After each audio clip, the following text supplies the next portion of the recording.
All right. Ready for the So net users- ones? Everybody is It's right now now. unmuted. Welcome to the stream, everybody. I hope you are all having a great night. Very happy to have you. I'm everybody's favorite Death Knight, Obsidia. Also the DM of this campaign. I'm back after 2 weeks of not streaming, as I had to get my Booba DLC installed, and that has been an ongoing troubleshooting process with various bugs.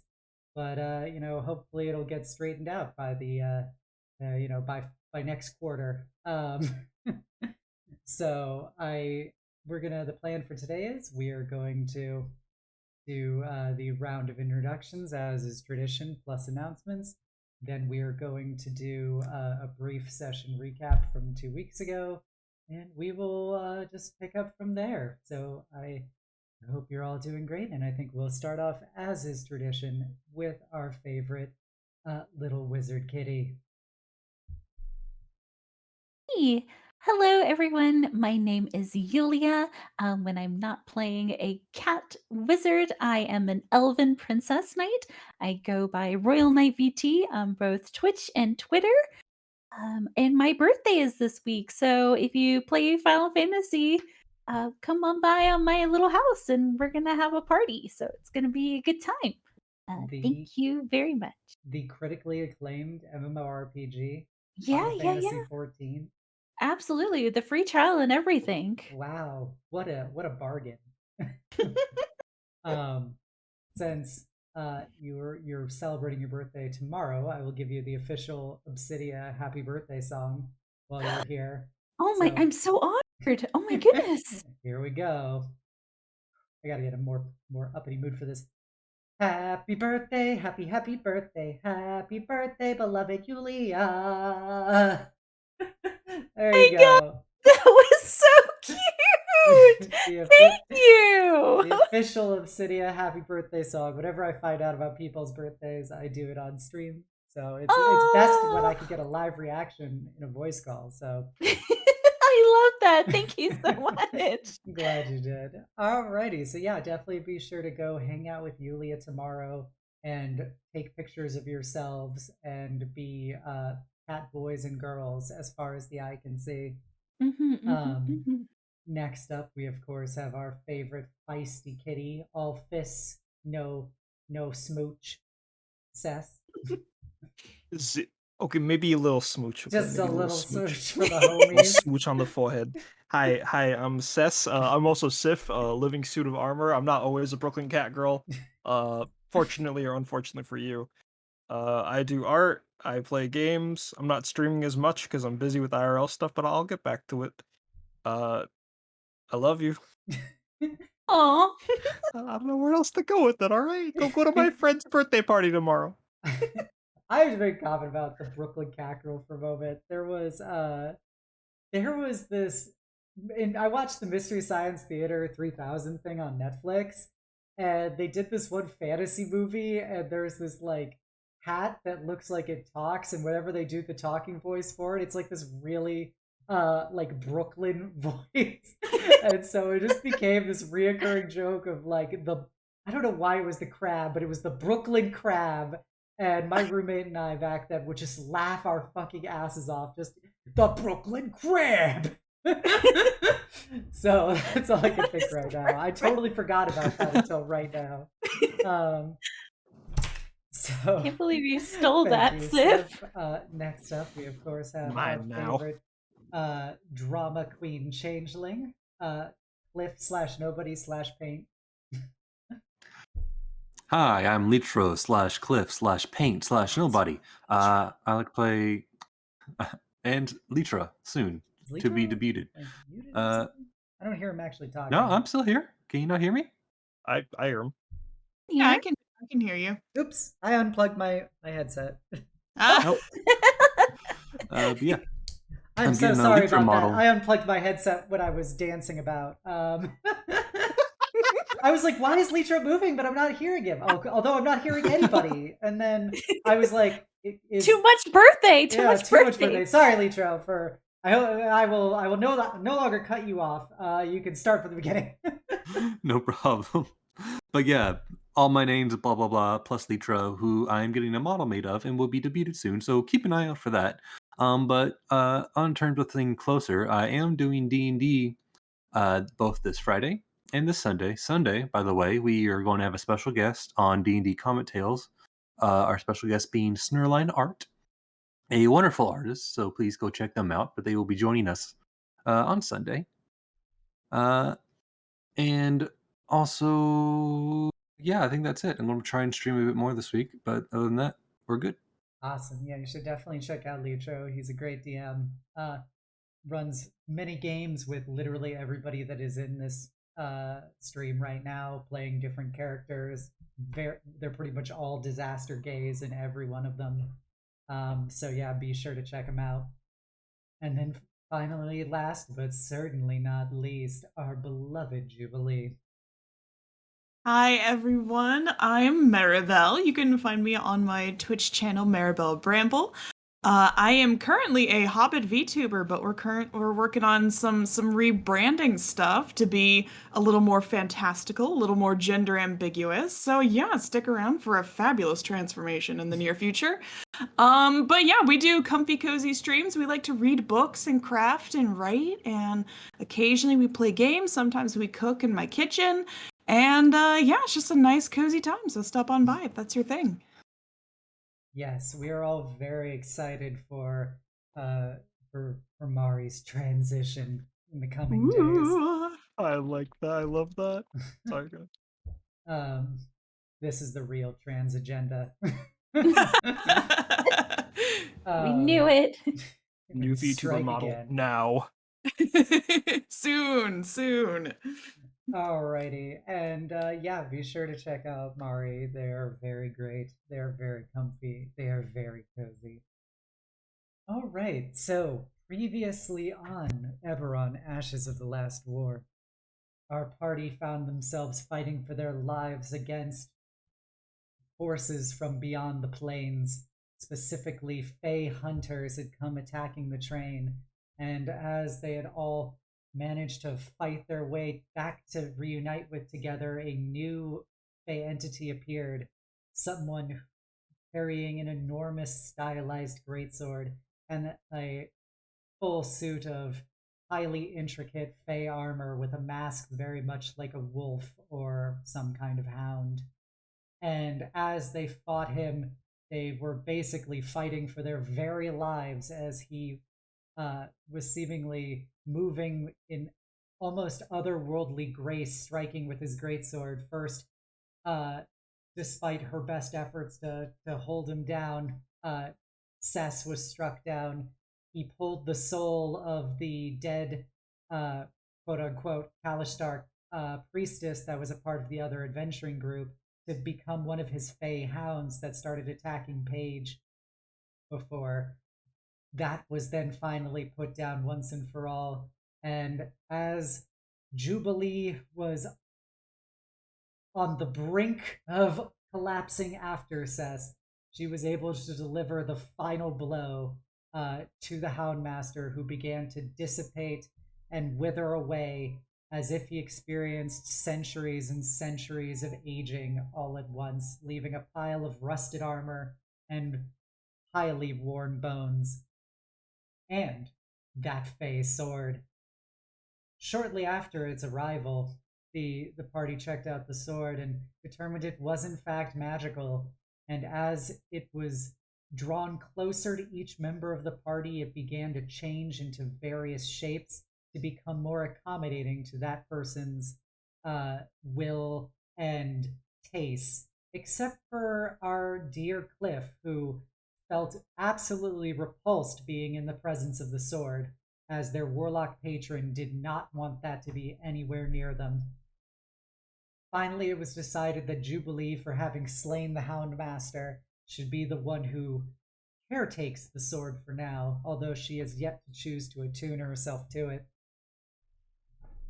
After leaving the train that finally settled back at station with only about a dozen or so survivors of all the 100 people that were originally on the train, the party reported in to their employer, who was very pleased that no longer would their profit margins be affected by disappearing personnel. And the party did not take this well, but after some arm pulling, where they agreed to try and do their best to see that the survivors at least receive some compensation one way or another, they were able to kind of settle down for the night. They also said their goodbyes to the other adventuring party that was hired to join them for the guard job itself, although half of that party was killed during the train attack itself, with Sorashana, the Kalishtar priestess, being turned into a hound and then put down once and for all, and Drakkar, the dragonborn sorcerer, having been cut down by one of them by the mysterious Ashbringer who appeared on the train, although his body was at least left behind, unlike hers. With this, they said their goodbyes, were getting ready to collect their death benefits, and Sir Talon informed that this was his last job. He had seen too many friends die all at once, and there was not enough money in the world that made this worthwhile. In addition, Paige talked to Sylvana, their lovable artificer, who they had met aboard the train and had helped them fight the various foes, and had her father killed by that same mysterious Ashbringer. Paige basically adopted her and had her join with them back to their house because she had nowhere else to go, as she had spent all of her money to get this far and had lost everything. Back at the house, all of the party engaged in what would likely be called very poor coping mechanisms, as they all chose to avoid dealing with their feelings, and all proceeded to vent them in different ways. Cess went about fighting in the alleys, as well as getting absolutely shit-faced the entire night. Kliff went out of his way to try and not sleep for fear of what would happen in the dreams if he did, before eventually going out on the town with Jubilee and getting wasted in their own right before returning home. Jubilee practiced training with her sister for a while, and actually discussed some of her misgivings about what had occurred. And with all of that, the next morning people awoke, a bit worse for wear all around, and Jubilee's poor sister got shot down by Kliff in the very public form of humiliation. And with that, the party kind of was getting together to sit down for breakfast, to get a bit of normalcy after everything that occurred. They are now entering their interlude period, so after a brief amount of time together, they each will be doing various activities to occupy the time between now and their next quest. So, without further ado, we return to our party, sitting around, having breakfast.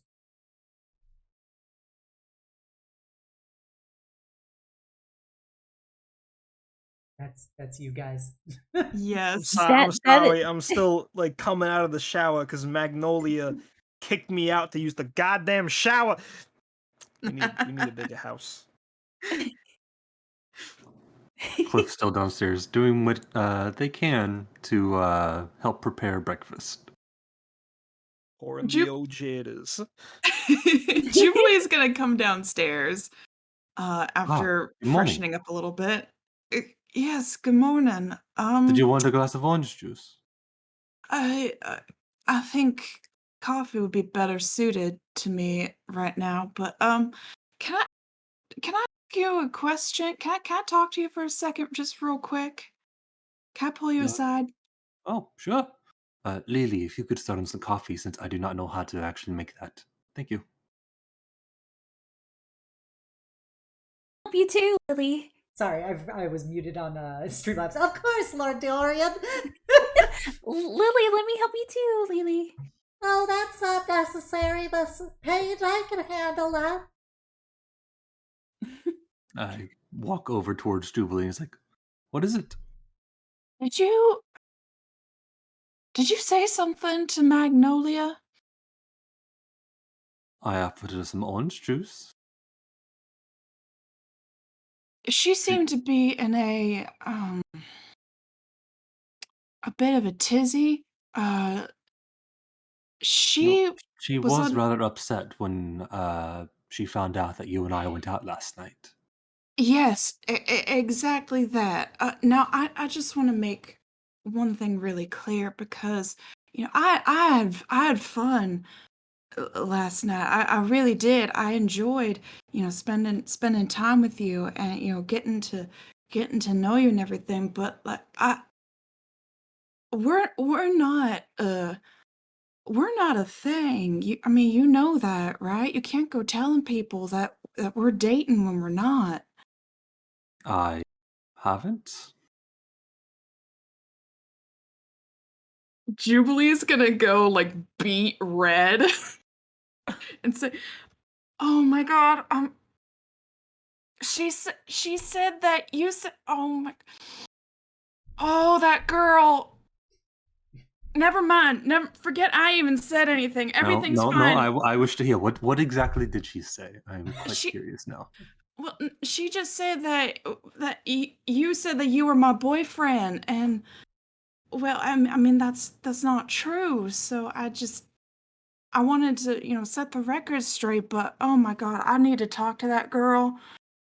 Lily, how's that coffee coming? It'll be a moment longer, Lady Ravamon.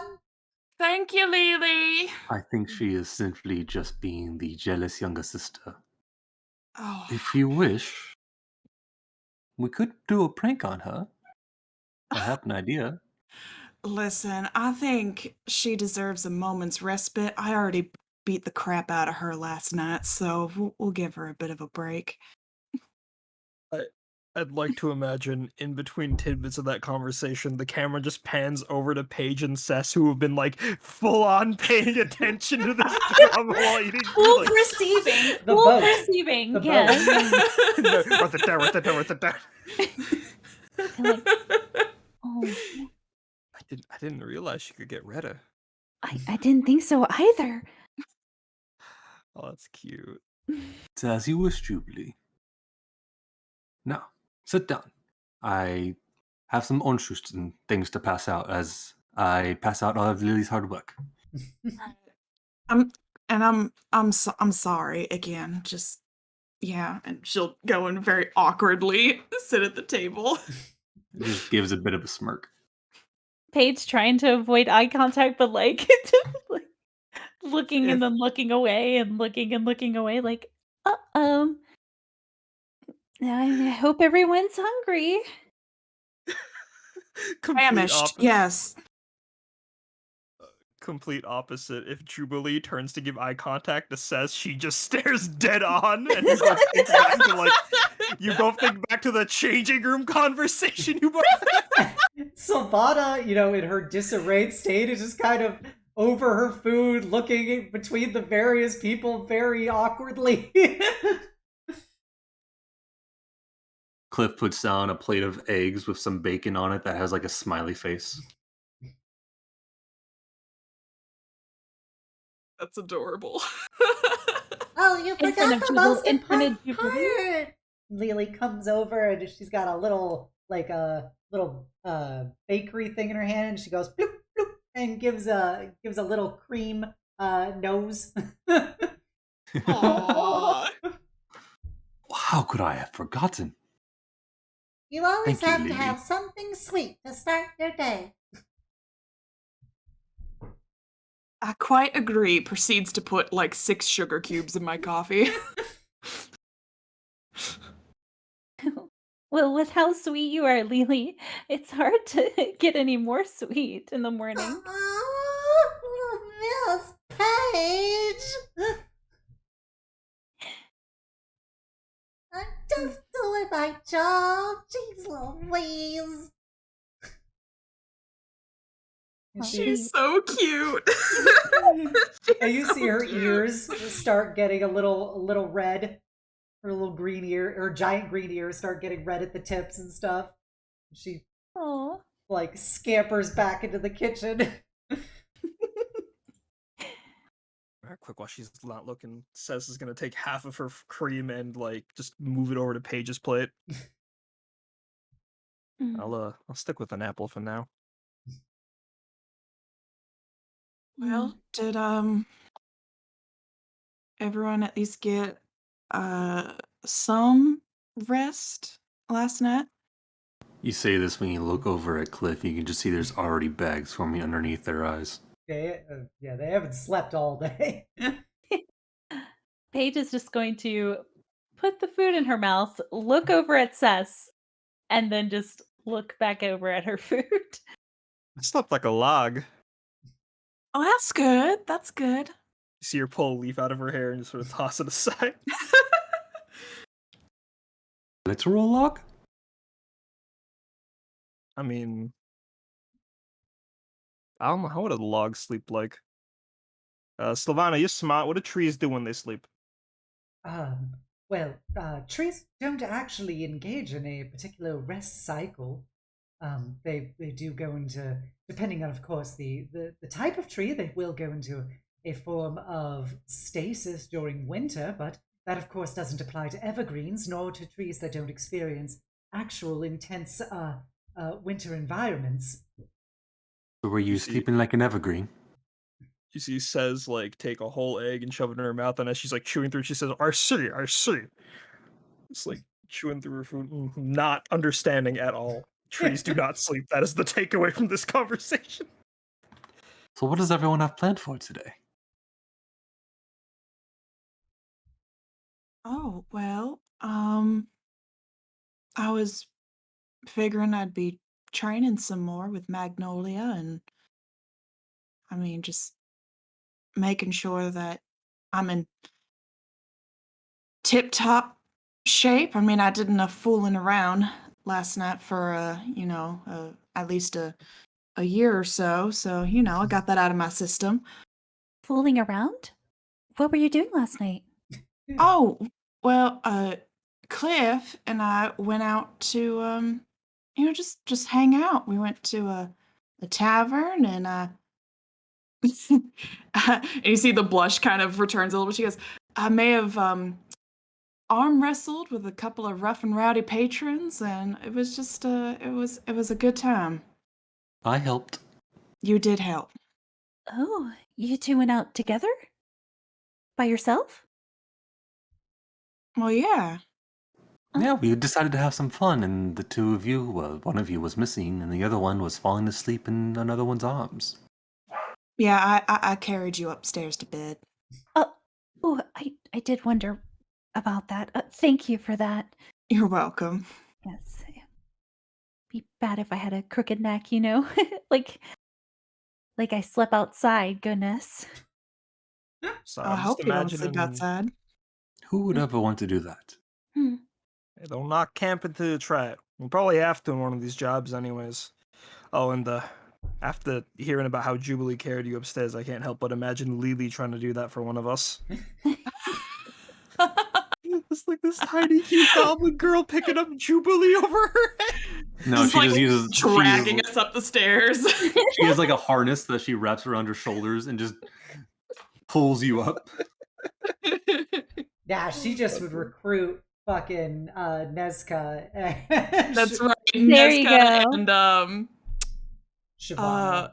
Shavana, yes. Perfect. She is the top maid here, so. God, imagine being a retainer and you're just a fucking housekeeper. Anyways, so paint right now? Is it paint or do you prefer Kliff? Because you're not really acting like Kliff, but you look like, God, I'll never get this naming thing right. You asking about plans? Is there something you wanted to ask us about? Their smirky smile seems to dip a bit as you bring that subject up.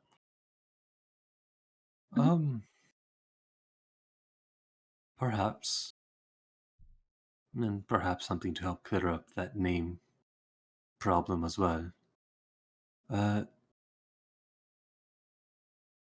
As some of you may know, I have been having some troubles of late, and I hope to get that solved soon.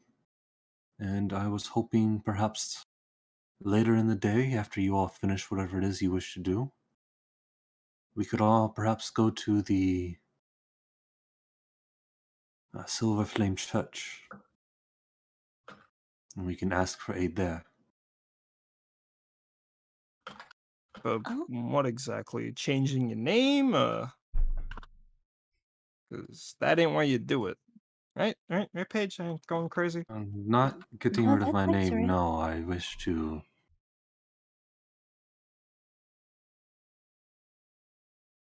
say goodbye to Kliff. Oh, And is that Um, a mutual decision? No, I don't think it is. See, And I don't know for sure because I am scared to go to sleep to hear his tantrum. You saw what happened on that train the other day, and how I acted when he took over, it truly frightened me. No longer is he just some kid, he is frightening. it definitely seems to be negatively affecting you. So, if you believe that this would help, I mean, we want to help you. Eh, Not much we can do, I suppose, but we can definitely be there for support. I would appreciate that, truly. are Of course. you hoping Lady Ray's able to, like, exorcise Cliff from you? I suppose so, yes. I- His spirit is tethered to me, and as long as that happens, he can't really move on, and I fear the longer he is tethered to me, the more mad he will grow, the less of the original Kliff there ever was. And you've thought this through, right? Like I said before, this is your body, your soul. You can probably find your own way to get rid of him, but if I'd imagine if you were to use something outside of you, like Lady Ray or whatever she decides to use, it's not going to be easy to get rid of a part of you. I've thought of it, Flinty. And you're sure of this. I am. And Juby, uh, I know it's their body, but given your history, I think your opinion should matter. I mean, it's not my choice. I mean, I knew Cliff when we were children, but something that's gone perhaps should stay that way. And I mean, I don't say that easily, but I know what he does to you, and I don't I don't think it's right that you should have to, even for a moment, pretend to be something that you aren't.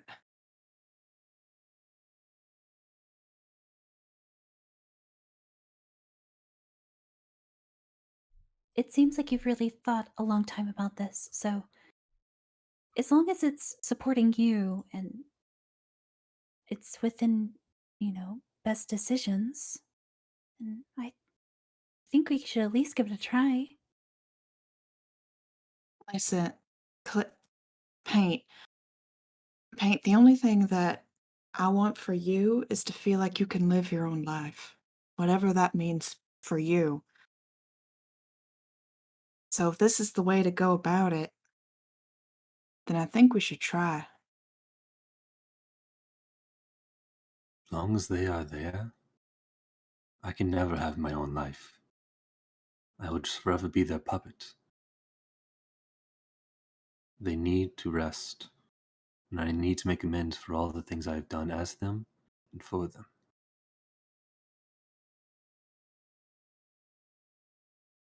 I think that's a fine thing.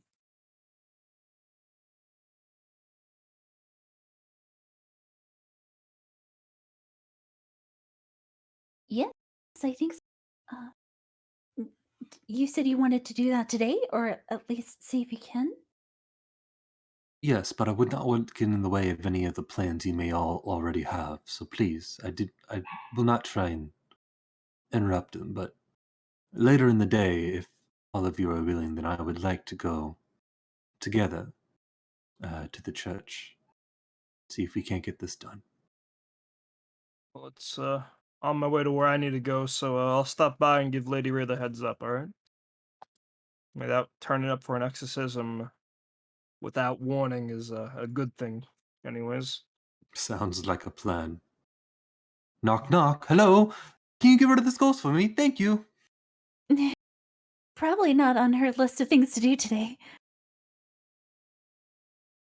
Will you be okay until then? Oh, I have Lidi and a bunch of leftover coffee, so I believe I will be fine. That much caffeine cannot be good for you. It is not, but I rather not sleep right now. You think he knows already what you have planned? He's in there. I just have been refusing to talk to him. Well, if it's one thing I know, he's never too pleased about being ignored, so he's probably in a right mood. I thought he was in a bad mood the first night.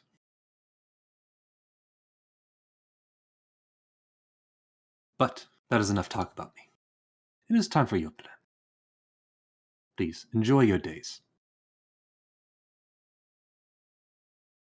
Lily, Kliff, Yes, Lady Ravelbot? while we're running our errands for today, can you keep an eye on Kliff here? Make sure he's well taken care of. Of course, I'll do my best to take care of Lord Dorian. Thank you. Lily, would you like to help me paint today? I don't really know anything about painting. It's okay. You taught me a bit about cooking. I can teach you a bit about painting. Uh, okay, I guess if this would help, supervise you while everybody's gone, sure. Uh, just curious, is the wall still the same down there? I don't know. I haven't really been down there. No, it's different now. It's painted over. Not pretty like, but ain't what you saw before, Lily. I was thinking we would do it on paper up here this time, though. Grab the coffee. I'll get some more paper. Kliff Okay. exits the table.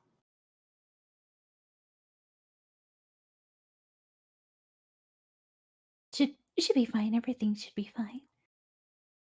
A lack of sleep and a high amount of caffeine can't be good for that boy, but, we do what we gotta do, I suppose.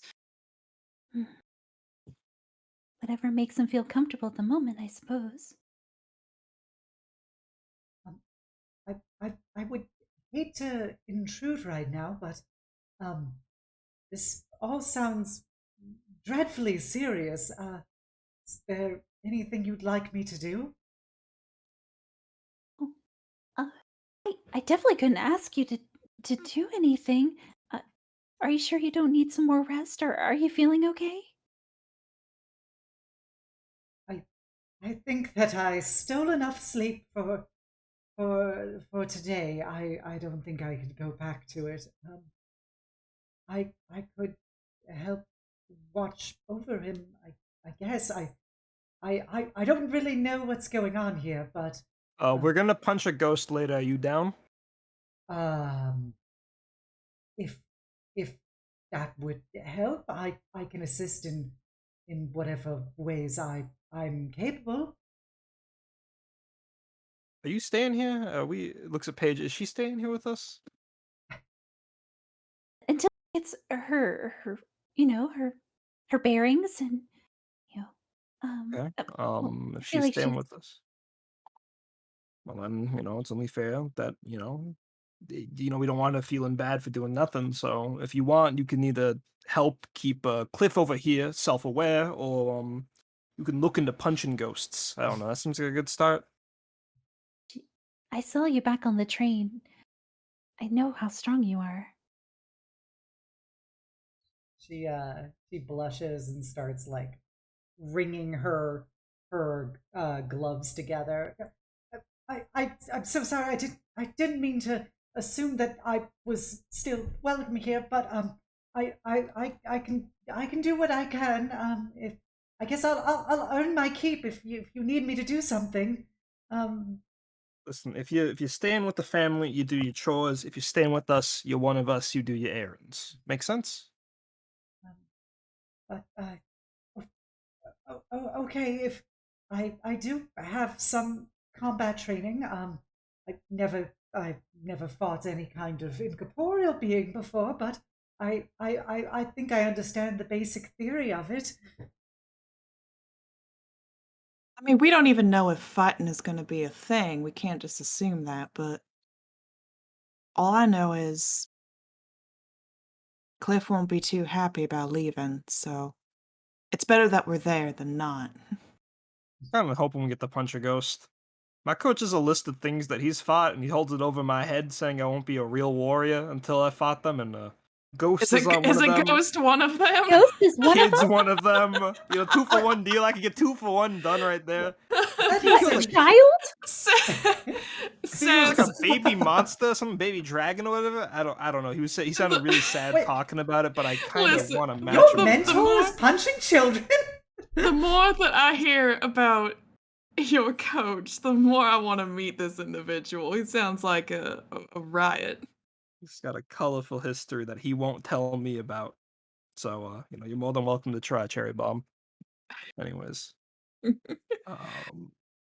I'm gonna go see Lady Ray and get us some supplies, because 2 of us don't have healing potions. Mm-mm. Mm-mm-mm. Anyways. Jubilee goes red again. Anyways. I never thought to need one before. Anyway, yeah, it's a good idea. Magnolia, you out of the shower yet? Yes, I'm out of the shower. When your dad trained you and your sis, did he say healing potions were important? Yeah, of course he said healing potions were important. She looks down back at Jubilee with like the most Jubilee judgmental is covering her face, so embarrassed. We're bodyguards. We're expected to take a good deal of physical harm. Why wouldn't we carry healing potions with us?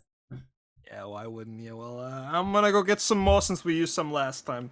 And some other things. Don't worry about it. Do you guys need anything while I'm out? Out of character, Sif asked this to everyone and no one said anything, so I have a list of supplies for each of you that you guys have no input on, so if you want to have some input on. Really, just the potions? That's all I needed.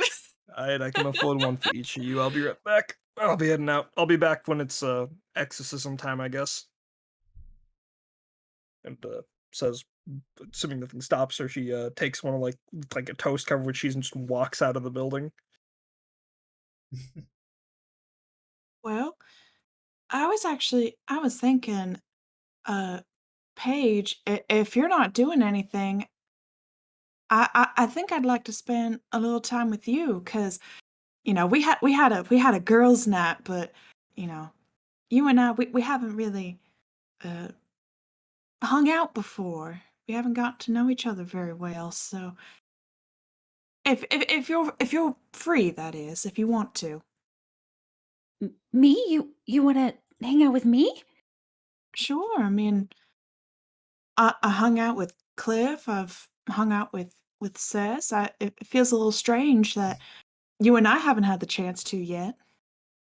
Oh, they're very interesting. So, I mean, You saying you're not interesting? well, no, that's not what I meant. I mean, yes, I would I would like to hang out with you, Jubilee. Thank you Hey, for offering. of course. And I mean, if I'm looking for some female companionship, I think Magnolia's a little tired of me right now too, if I'm gonna be totally honest. So I'm glad you I and I can have a moment. mm, I think a day without our sisters is probably a good refresher. Ah, yeah, I think so. Is there anything in particular you wanted to do? Well, I was wondering if I could get some uh and you see she gets a little pink again, more pink. I was like, she's always pink. Yeah, some book recommendations? You see her eyes just light up. Oh, yes. Oh my goodness. Of course. Yes, that would be fantastic. I would love to recommend you some books. Oh, great. Excellent, 'cause I don't know, I could use some input, some advice, and you seem to be very knowledgeable about, what it says called boats? Boats? Mm, yes, I would say I am an expert at boots. I've got a lot of books actually in the room. Do you want to? I could show them to you. Yeah, yeah, we can do that. Mm, okay. Or I can bring it down here, or we can go up there, whichever you Yeah, prefer. we can kick out Magnolia, it's fine. I'm sure the living room's being occupied by, Kliff and Lily anyways. Sure, sure. Actually, is do we know if there's somewhere nearby that does like coffee or tea or Oh yeah, just kind of in both sides of Greywall, the monster side and the international side, there are cafes. okay. Why don't we go somewhere a little more private? I'll grab the books and maybe we can go out for tea or something. Yeah, that sounds great. She like gets all excited, all like fluffed up and goes upstairs really quickly to shove the books in her bag and kind of comes out clumsily down the stairs. Like, okay, yeah, let's go. Let's go. All right, as you guys head out, we will pan back to Cess for the first part of the interlude. Cess. First things first, I gotta go by to the Church of the Silver Flame and, hit up Lady Ray with that doctor's appointment for Kliff. You should have to Assuming I check go to your religious insurance. Uh, Ooh, looks like you're a sovereign host. That's going to be outside of your coverage group. Moldray always charged the big bucks for any help. Very happy Kliff said Silver Flame and not like the Dark Ones or Sovereign Host. Those sound expensive. But if you wish to Lady... convert, you can do so during the open conversion period. The open conversion Your time to period. withdraw is now. I'm dead. All right. So you go to the small chapel of the Silver Flame. Mm-hmm. I'm I'm assuming... As is tradition, the door is open. Are there more people around in the pews since last time? Nope. There's just Lady Ray. She is currently sitting in lotus in front of the altar of the Silver Flame. Only so much free food can do. All right. Lady Ray, you need a second? I don't know anything about your rituals, so if you need me to wait, just raise one of your hands right now if you don't want me to interrupt your important meditation. You hear a low growl before she says something in Celestial, and then stands up, and you hear that slap of her metal legs on the stonework as she turns and glares at you with her one flesh eye. What is it? My friends and I need your help. Are you familiar with things like exorcism? Her glare, her one eyebrow raises up in kind of some surprise while her face is still very much scowling. And she goes, "Why would you be asking about exorcism? What did you people do this time?" Well, it's not a new condition, but it is a present one that had existed prior to us meeting. Forget the business talk. You ain't like the other churches. I don't need to give you insurance or anything. Um, you remember Kliff, the pink-haired one? Yes, how could I forget? He's obnoxious. Well, it turns out that obnoxiousness of his comes from another soul in his body that he wants to evict. And I'm not entirely sure how to word this, but we were wondering if you could help. Soul in his body? What kind of arrangement does this spirit have with him? Okay, Lady Ray, what I'm about to tell you, this does not leave between us, all right? Because Kliff, or they go by Paint or Nobody, they told me and the other two in confidence, okay? And I know you wouldn't tell anyone, but I just want to be clear, okay? No one can know about this. Noted. Insight check? That was a pretty stern noted. Sure, if you want to do an insight check. I put her picture up if you all were wondering what Lady Ray looks like, our lovable hobgoblin priestess. That is a 4. She seems to be telling the, she She is likes my soup. I can trust her with my friend's life. 100%. Yeah.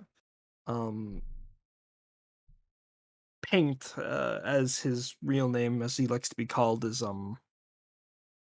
he was a changeling. He can, you know, I didn't think they were real, to be honest, but after seeing him, guess it is.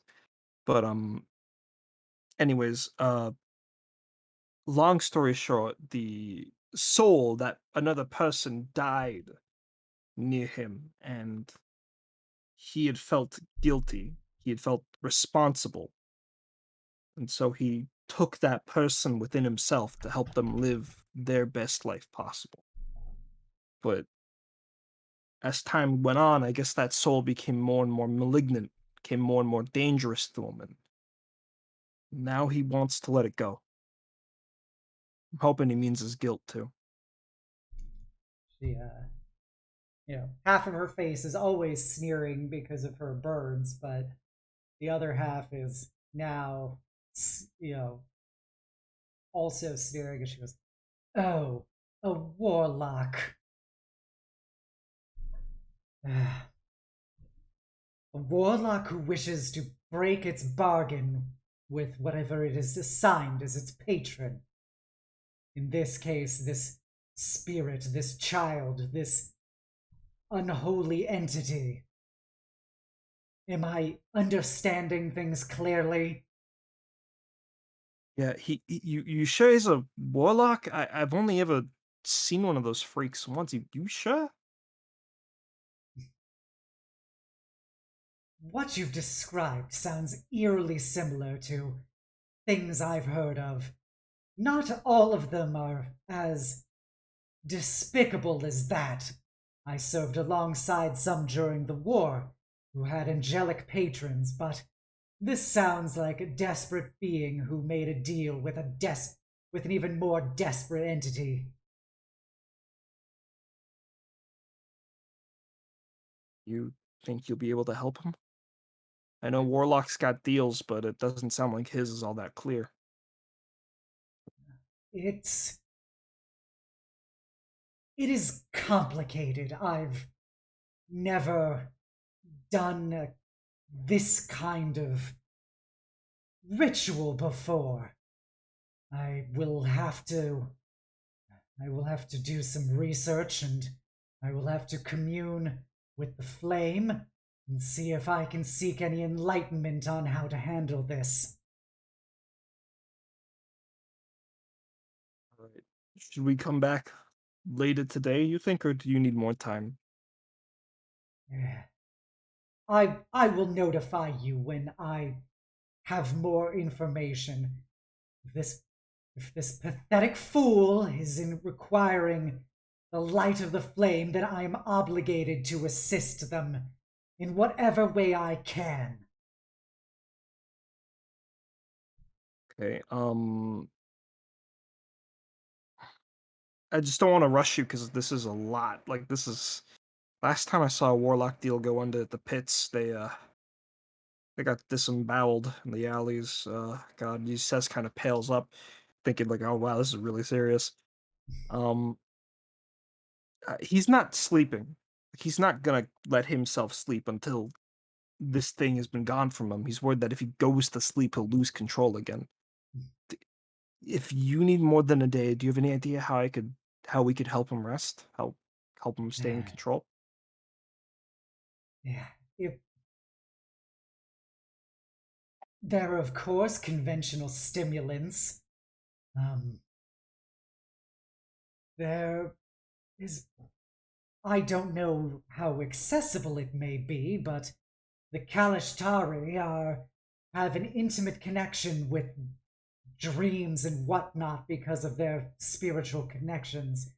They perhaps might know of some way to temporarily sever oneself from the plane of dreams, maybe prevent that kind of access. I don't know. I served in the military. Sleep was always a valued thing whenever possible. But then again, I chose to serve a righteous god instead of an unholy being. Um, Listen, I get that you're angry, Lady I Ray, am but not don't angry. Why do you think I'm angry? because you saw a young person with a bright future make a mistake. All right, I've been there too, but he was scared. He was really young. He didn't know what to do, and he felt alone. All right. You can be angry at the thing that's hurting him, but don't be angry at him. All right. We've all done stupid things out of desperation.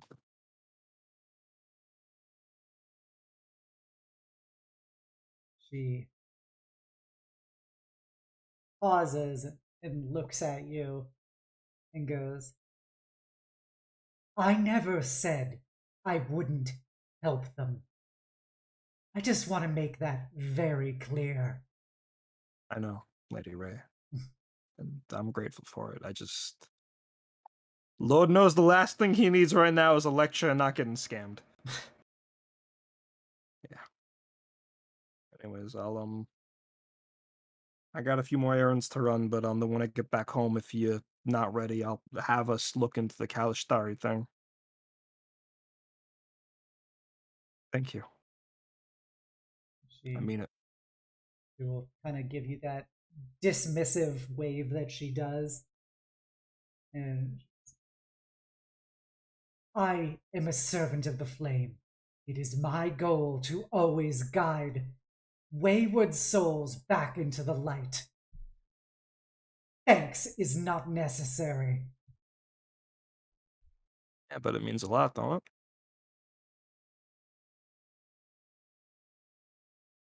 Is there anything else? it? Says smirks to herself with her response says, no, I'll be heading out now, all right? And if you need anything, let us know, all right? She'll just grunt. All right.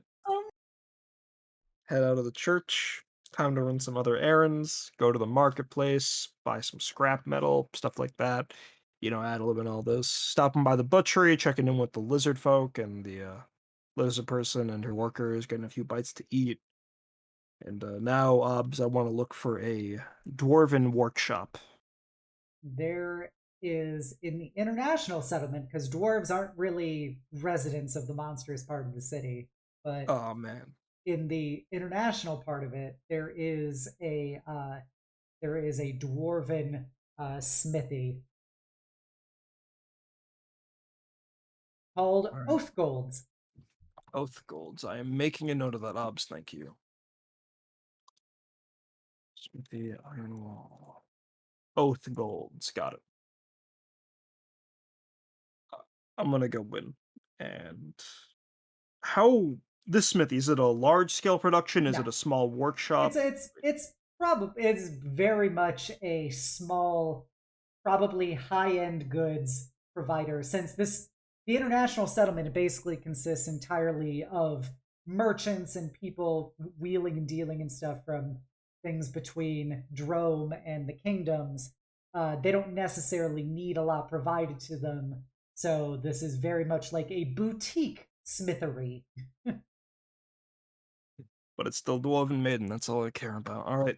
Inside, is there like a group of dwarves? Is it one dwarf? Is it Yep. a master and his apprentice? There is a red and like blonde haired dwarf with a huge handlebar mustache, and he is currently just wearing a normal like vest and tunic and breeches, where he's sitting there eyeing some of his like weapons and armor and various like steel artwork that you see. Does And this work? Is it all like fancy looking? it Not is fancy looking. Everything that uh, that you can see on display. Coach would be rolling in his chair right now looking at all of this. Or walk up to the counter, assuming he's behind it, and I Yeah. tap on it lightly to get his attention. Oh, pleasure to meet ya. How can I be of service? You the owner of this workshop, the master of it? Aye, Coogan Oathgold. Pleasure to meet ya. Hugin Offgold? Oathgold. Can you type it out for me, Obs? It's Oathgold. It's the name of this place. Coogan. The first name, Coogan? Coogan. Got it. All right, write it out, the pronunciation. Oh, if you're the master, we can skip the pleasantries, and says, well, from this point on, speak Dwarvish. He definitely is. His bushy eyebrows gotta perk up at that. You made this workshop, this forge, all dwarven made, yeah? Of course. You know, now that he's speaking Dwarvish, he will sound differently. He goes, yes, of course. How much was it all? You know, just a setup. Yeah, looks at you and goes, Are you looking at setting up a competitor? Nah, just a private workshop. You know, I'm oath bound to make stuff from my master's clan, and well, he isn't exactly open about his clan, so I'm kind of stuck making what I can make. You know. Oh, your master is also a dwarf. Dware guy, but don't let that scare you off. Huh. I see that he's one of those, but I can respect their craftsmanship as well. Did he come here with you, or I'm sorry if No. I'm not really privy to everything that's going on. No, I appreciate the curiosity. You got to make sure of who's in your shop after all. He's from Shan. We're from Shan, anyways. He's not around. I am. I'm staying in Greywall for the time being, and well, kinda would be awful for me to use equipment that I'm not allowed to use things that I don't make, and seeing as I don't have a place to make them right now, I was wondering if I could rent out your workshop from you for a little bit to work on a few things for the next couple of weeks. Wait, Durgar and Sean? His eyes become real big for a moment. He goes, "Oh, him? Yes, of If- course. If you want to make sure you know who you're talking about, in case we avoid a misunderstanding, and says sort of like slides off her brass knuckles and puts them on the table. He made these, and he told me when he trained me that every craftsman signs their work in some way. I don't know if you want to use that to ID them. Yeah, he will pick up the brass knuckles and look at it, and his look of surprise gets doubly wide when he sees the maker's mark on it. He goes, "Say no more. If you need to utilize a smithy to continue the craft, well, then you're my guest. The least I can do for someone such as he." There's respect knows no bounds, huh? Alright. Then I'm just gonna get to work over there on a few things. I'll be coming and going. Are you fine with me just coming and going next couple of weeks, just making stuff? Absolutely. If you have studied under him, then you are more than welcome to utilize this to continue your craft. It's an honor, frankly, to see his practices put into motion once more. Yeah, he wasn't really keen on taking me as a student, but yeah, I got the feeling he didn't do it that often. It, I'm sorry, I shouldn't be asking about him behind his back. He doesn't like talking about himself. It wouldn't be fair if I would ask you about him. it is odd that he would pick someone such as you, and a non-dwarf, of course, but Yeah, no, I understand. Yeah, that tradition he fights under. That's like all I know about it was that old dwarven armies used to use it until it was too costly. Uh, Lost a lot of people to it apparently, according to them. That's all I know about it. yes, those practices fell out of favor when House Cadith was able to start doing the mass production of most equipment. It simply was more affordable to outfit an army with House Cadith supplied arms and armor than to have such uh, handcrafted equipment. But there are still some who practice the old ways. Most of them, I know most of them died off in the wars from not paying too much attention to how far they were going in. So sort of like tosses her bag down, starts getting her tools out slowly. Yes, many were many unfortunate souls were lost in those conflicts and in the subsequent delvings below the holds and the things that lurk in Kyber's tunnels. Says plants her book down onto the workbench, starts looking through her schematics and getting the parts out that she's bought from the market to start building stuff. Says and responds, yeah, well, I hear they went out thinking that they'd be fine, so I wouldn't get too mad at them. I wouldn't get too sad for them. They apparently had full faith in how crazy they were. So starts getting some wood out and carving it with the smithing tools, making the light crossbow and stuff. I do not regret their deaths for the sake of their deaths, but I will always regret the loss of talent for people like that. Says sort of nods along, but at this point she has gone away from the conversation. That man is no longer in the room to her.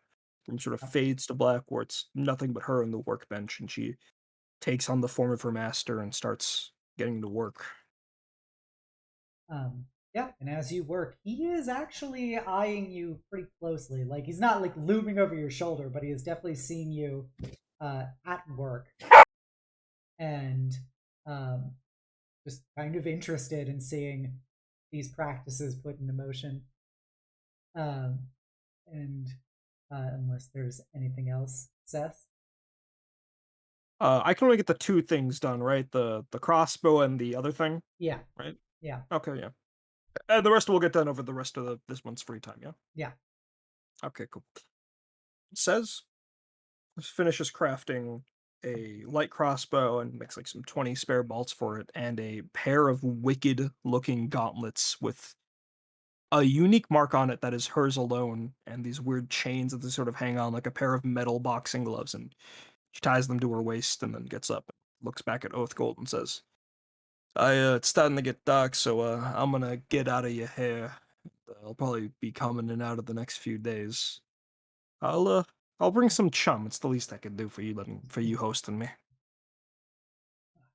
Oh, I'll be sure to pour a nice glass of whiskey.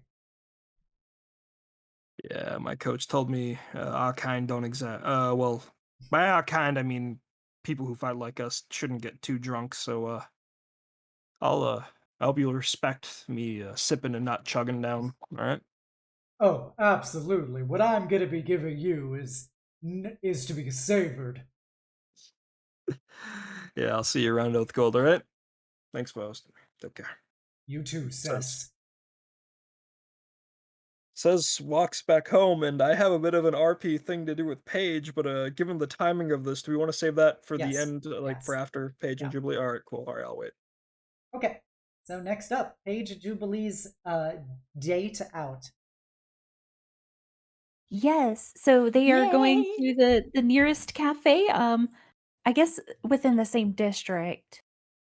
Okay. Yeah, there in the rich, like, because you guys are like you're 10-minute walk away from like the very nice area where Lady Cryotrixia lives and everything. You know that area like where the lizard folks, butchery and stuff was. There are some nice little cafes. There's also the one you gave the vase to. The bakery. Oh gosh, she's too embarrassed to go back to that one.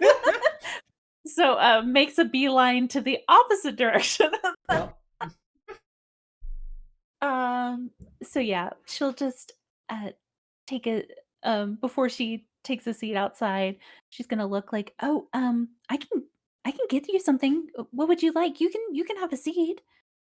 Oh, well, I already had coffee back at home, so maybe a decaf, something not so caffeinated. Oh, of course. And do you want a pastry? Do you like sweets? Right? I see how much sugar you normally put in your coffee. Yeah, I like sweets well enough. Coffee's just so bitter. I gotta balance it out, you know. That's true. That's true. Okay. Yeah, surprise me.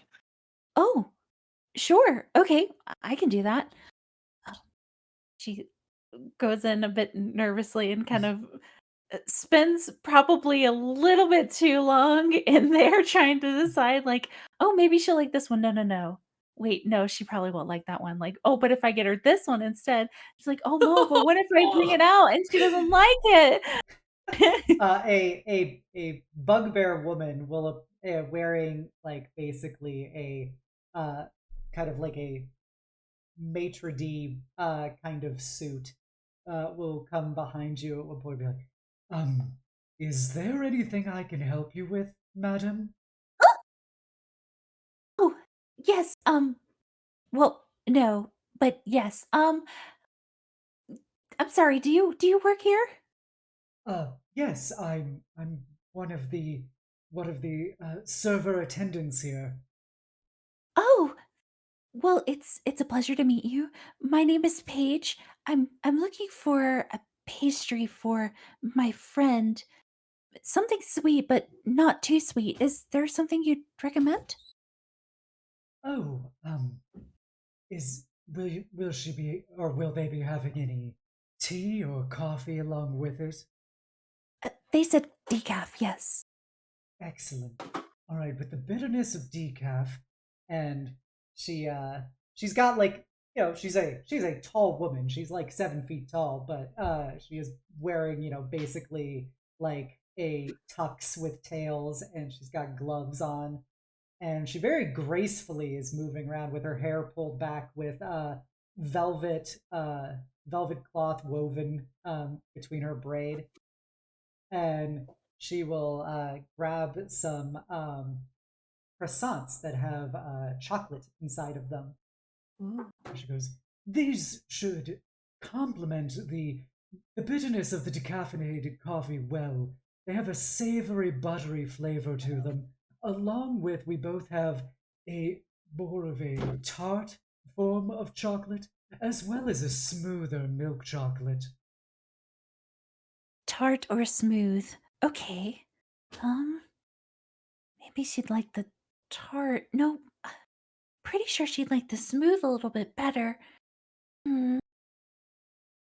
Um, let's let's just go with the more smooth third chocolate.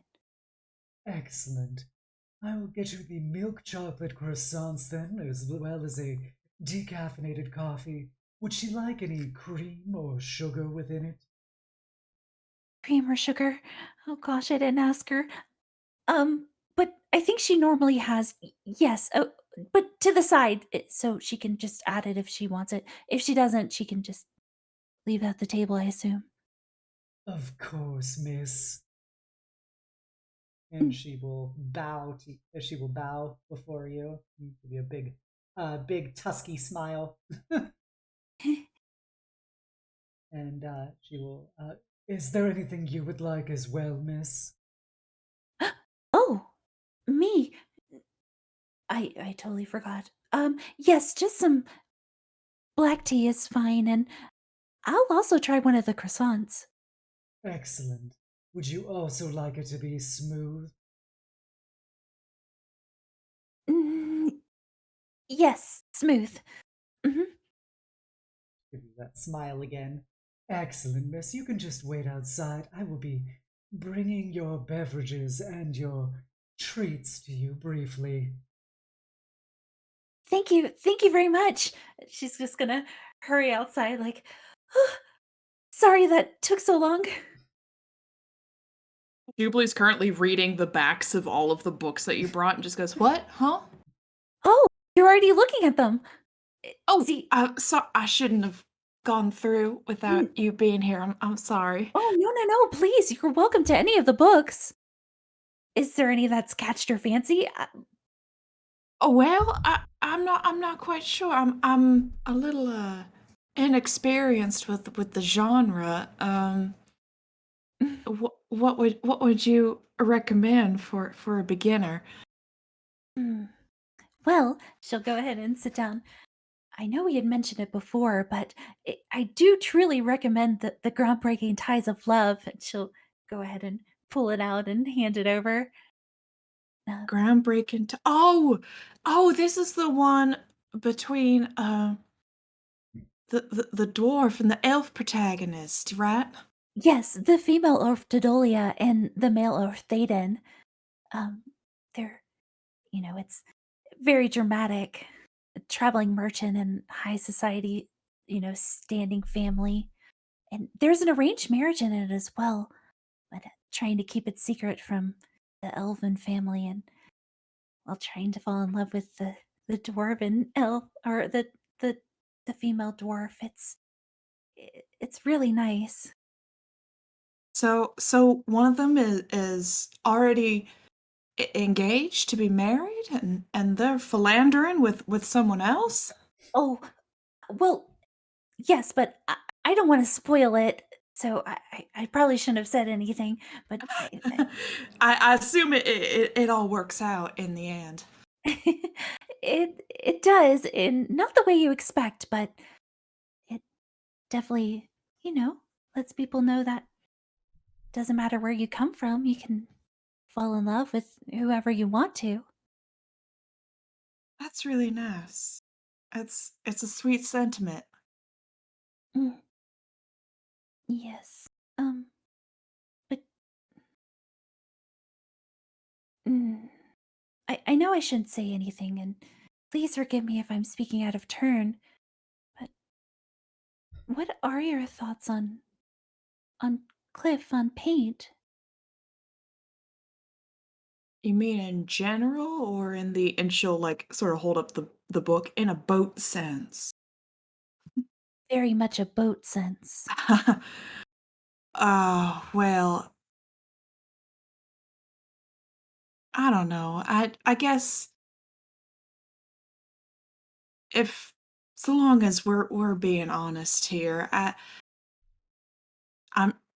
I'm not quite sure because Cliff and I we've got history.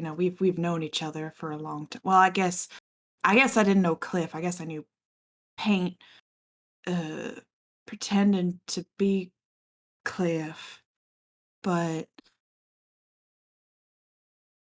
I guess for simplicity's sake, I'll just say I knew Cliff.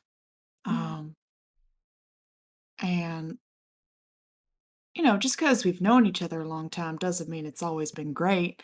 I mean, we weren't exactly nice to each other all the time. We had a bit of a kind of a rivalry. It was childish, but I worked for a family that was a direct business competitor to the Dorians. So, one thing leads to another, and kids are kids, and suddenly you got to prove that you're the best. And Oh, yes, um, like a rivalry, between races. Well, kinda, I suppose. like the dwarves and the elves. I guess so. Kind of like the book, Mm. but I don't know. In the little bit before all of us got together, to work, um, Kliff just started being a little nicer, and it was nice. I didn't think much of it, but um, well, I guess not to put too fine a point on it, but uh, he gave me a really nice gift. Oh, a gift? Yeah, it was it was a ring. I mean, not like a What? ring. No, no, no, not like a ring. At least I don't think it was. Oh God, what if it was? What Wait, if it was a ring? Oh my God, a I don't think it ring? was. No, no, I don't think it was a ring. I think it was just a ring. Wait, But did people normally give people rings? I don't know. Do they? Does that happen in your books? Do people No, give rings to each other just casually? I don't think so. I've never read anything like that before. Oh, but Um, but l- that's, when Paint revealed himself for the first time and, told us who he was, and I got so mad. That's what I gave back to him. oh, oh goodness. I'm sorry, Jubilee. I didn't know. No, it's fine. Like I said, I felt so bad that you and Sass got dragged into our personal affairs. It wasn't professional and just not a nice thing to do. So I don't know. I think Paint is a fine individual, and we have fun together sometimes, but I just it's hard for me to let go of the years of lying. And well, your sister actually was the one who told me I should give him a chance. So Oh, that's all it is it's a chance for me to get to know him again. That's what it is. no. I think you're I think you're making the right choice. Of course, I don't really know anything about this other than, what's in my books. I've never experienced that in real life. But I think Cliff is or or Paint. I think he's really trying to change for you. I could I can see it. Or at least I'd I rather think he'd want to change for himself. mm, I think there's that too. It's really hurting him whatever's going on. So, but I think he's making an effort for everyone. So, but Yeah, I think so too. I was I was surprised that he said he wanted to, say goodbye to Cliff. It seemed, I mean, I'm not surprised that, you know, that would have eventually happen. I don't know. I didn't think it would happen so soon. Well, I guess it's not soon for him. He's been living with this for so long, but, yeah, but you know. something made him change. Something made that shift, and maybe that confrontation was the thing that he needed. So, in a way, you're pushing him in the right direction. Yeah, I don't feel bad that that happened. Just the manner in which I carried myself, I do regret that. Well, I'm sure it was a surprise for you, and everyone reacts differently, but mm, I I think he understands, and we definitely do too. But Thank you, Paige. oh, It's it's really nice to have a friend, you know? oh, a, a friend? Y- yeah, yeah. No, I consider you a friend too. I just didn't know. We were travel companions, so it's really nice to hear you say that. Actually. Well, it didn't seem right to say business associate anymore, so, I figured friend was the next step. Yes, I agree.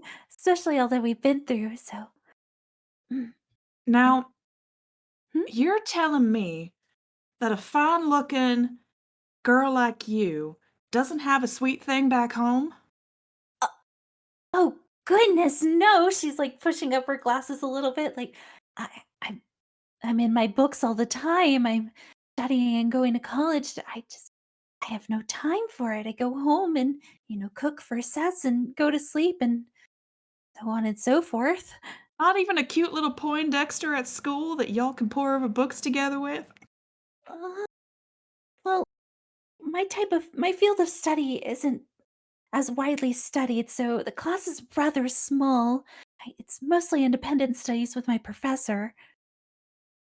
Hmm. I hadn't even considered the idea, actually. My Well, sister. maybe you should. While Oh, we're out and about and living by ourselves. This is my first time living by myself. It's kind of exciting. Well, not by myself because I have all of you, but mhm. um, it's kind of exciting. It certainly can be. I mean, Sess and I have been by ourselves for a really long time, but it's nice to be outside of Sharn. This is the first time for us too. So it's great to experience things with friends. Yeah, to be honest, I was at the start of all this. I was not looking forward to it at all. Oh, I liked I liked where I was before. I liked the job I had, and the people I was with. But I've it hasn't always been easy working with y'all, but it's been a hell of an adventure, and I'm really glad that I did it. eh, yes, I've done some things that I've never done before and that I will probably regret for the rest of my life, but I'm growing from it, and I Well, think that's the thing about, being a bodyguard is sometimes you dirty your hands so the people you love don't have to. hmm, I'm starting to realize that. Yes. So it's okay to feel guilty about, things we do on the job. That's fine. That is completely natural, but so long as you know you did it to protect someone else, that's what matters. You're you're right. No, you are right. There are people that I want to protect, and I know it's going to be difficult, but I want to do that. I want to get stronger, like all of you. So thank you. Of course. Uh, And thank you again for, spending some time. I wasn't sure who best to talk to about all of this, and I figured you were the expert. well, if anything, I'm always here to listen. So, but please take the book and read it as long as you'd like. You can return it whenever. Thank you. I really do appreciate it. Of course, of course. And Ah, I well, think they're if gonna spend the good half of the evening doing that. Mhm. Mhm. Well, you ladies, I've come with your beverages and your pastries. Oh, thank you. Yes, thank you so much. Get the tuxedoed bugbear lady very daintily putting down your cups and croissants. Oh, this just looks delectable. Good choice, Paige. you liked it? You do? Oh, of course. Oh, thank goodness. I don't So- think there's a soul alive who doesn't like a bit of chocolate. Yes. As the bugbear puts down all the things, she'll stand behind Jubilee for a moment and give Paige a big smile and a wink before she goes back inside. She's like beaming, so happy right now. So cute.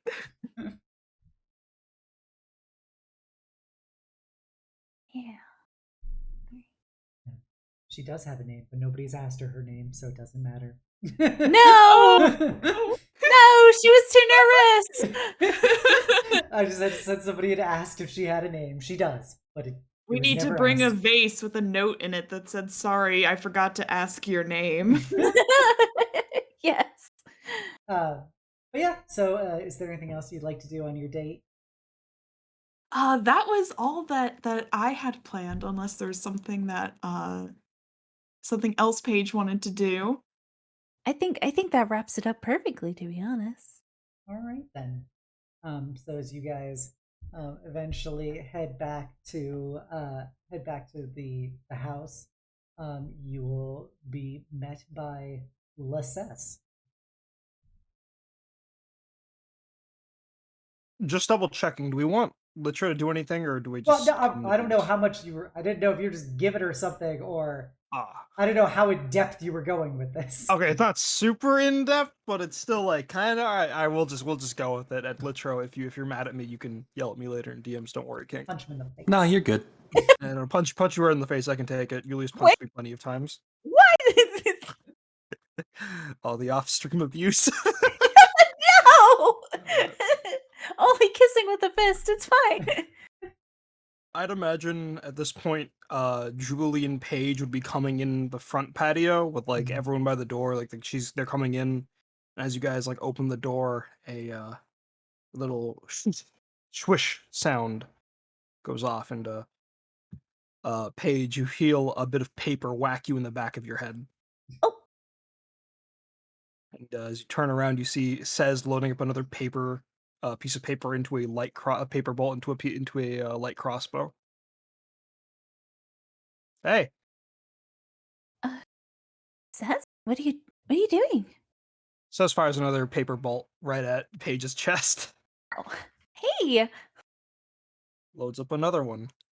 Another paper bolt. Paper. These are all paper, by the way. I'm not doing damage. All right, you take 1d4 paper damage. Paper cut. No. Paper cut slices right through your clothes. Says looks at you in an almost teasing manner as if trying to like get you to come over before she loads up another paper bolt shot and aims it at you again. She is already running. You want this? You want this?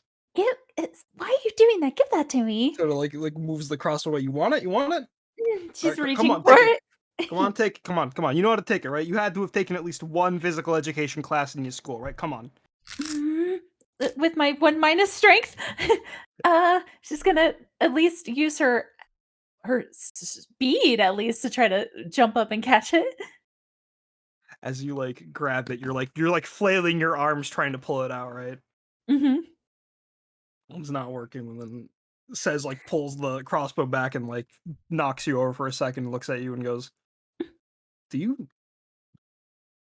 All right, get up, and like she helps you up. Like, come on, let me show you how it's done. All right, you're gonna have to know this, yeah. Yeah. Okay. Okay. Keep your distance, stay at an arm's length, and like Says holds the crossbow pointing at you with one hand, and then uses the other hand to guide your hands. All right, first you want to take their weapon off aim, sword, crossbow, whatever. Go out. Show me how you do it. You know, take the hand closest to the weapon, push it off aim. All right. Real quick, do that first. Okay. She'll kind of like holds up her hands a little shakily, like try to disarm. We're going over that in a second. But first step to it. Push the weapon off aim, all right? If they're looking at you, you're going to get hit, right? Push the weapon away from you, all right? Use Okay, your left okay, hand, closest one here to it, all right? okay. All right, all right. She'll go ahead and use her left hand and try to knock the weapon. All right, all right. Hold still there, hold still. Hold firmly there, okay? Don't shake too much, all right? Mm. All right. Now with the other hand, go for the wrist, all right? Go for the Okay. wrist. Sure, sure. She'll go and try to grab at your wrist. All right, she lets you grab the wrist and then she grabs your hand with her other hand and goes, all right, take your hand, go underneath. Don't grab it. Go underneath. Make a wall against the joint. Oh, All my right? left hand? Your right hand. Your left hand's on the crossbow, I'm assuming. Yes. And your right hand, your other hand is gonna go under, and she guides your right hand underneath her arm and holds it against her joint, like back of your hand against the joint. All right, don't forget this for your magic too. Joints are always the weakest, okay? Right, yes. Okay, you got it. Good grasp. Mm-hmm. All right, she pulls the crossbow back and looks at you and says, all right, I want you to do that all in one go. But after you get your hand underneath, you're gonna turn with your hips and legs away from me and yank the crossbow out of my hand, yeah? Right, understood. Okay. All right, go for it. She takes like a deep breath and attempts to do it again. Yeah, if you follow the steps entirely, one hand on the weapon, the other hand against the joint, knocking the weapon out with that one turn. Says isn't trying to interrupt you, but she's still got a good grip. Assuming no dice roll needed, because this is RPG, and please don't make me roll in that one. Yank that crossbow right out and says, looks at you with a big smile, wide eyes, and starts clapping like, look, what do you got? What did you get right there? Oh, I did that. Yeah, you did that with your hands, and now what's in your hands? The crossbow! Yeah, it's a crossbow! And, oh wait, there's one more step, and she puts one hand on your shoulder, and then immediately let's go and backs up a second. You just took a weapon off of somebody that was trying to use it on you. What do you think is the final step? She'll point the paper crossbow at you. There's a paper bolt, but it's a real crossbow. Oh, yeah, then the crossbow with the paper bolt. She looks at you and goes, all right, no, show me. Come on. Doesn't matter who they are, they were trying to hurt you, right? So you should. But Come on. But that's you. And I was trying to hurt you, so you should. She'll kind of look at the crossbow and aim it. It ain't like your magic, is it? Yeah. It's not. It's heavier. And someone was gonna use it on you. Now it's in your hands. So?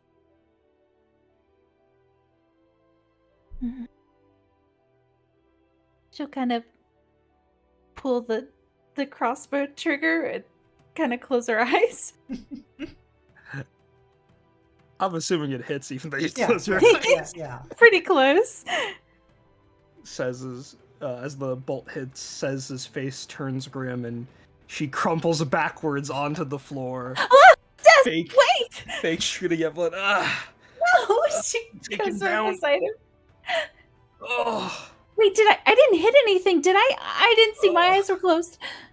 It's okay, you're a wizard, you're proficient in light crossbow. Ugh.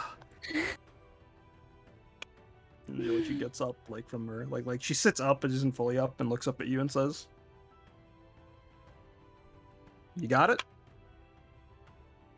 I do, yes. Says, gets up, pulls out a bandolier of 20 bolts and tosses them to you. You got it. And that's for you. Thank you. I'll practice more with them. You'll do just fine with it, I know. Someone tells me you already got a knack for it. Just keep it handy, okay? We're not always... From my experience in the pits, there are people that specifically like to stop magic from working, so, just in case. Oh, and, Juby, this for you, and she, takes out a potion and tosses it to her. Thank you, Sass. I appreciate it. I got more gifts in the coming weeks, alright? but for now, I gotta go give Kliff his share, and we gotta figure out what to do from here. Okay. And with that, we'll flash over to Kliff and Lily and Silvana in the background as everyone else is left. While everyone was away, unless you want me to actually RP throughout all of this, I'm having all of us draw everyone else that's in the party. So I myself am drawing Jubilee. I'm having Lily draw Cess, and I'm having our newest friend draw Paige.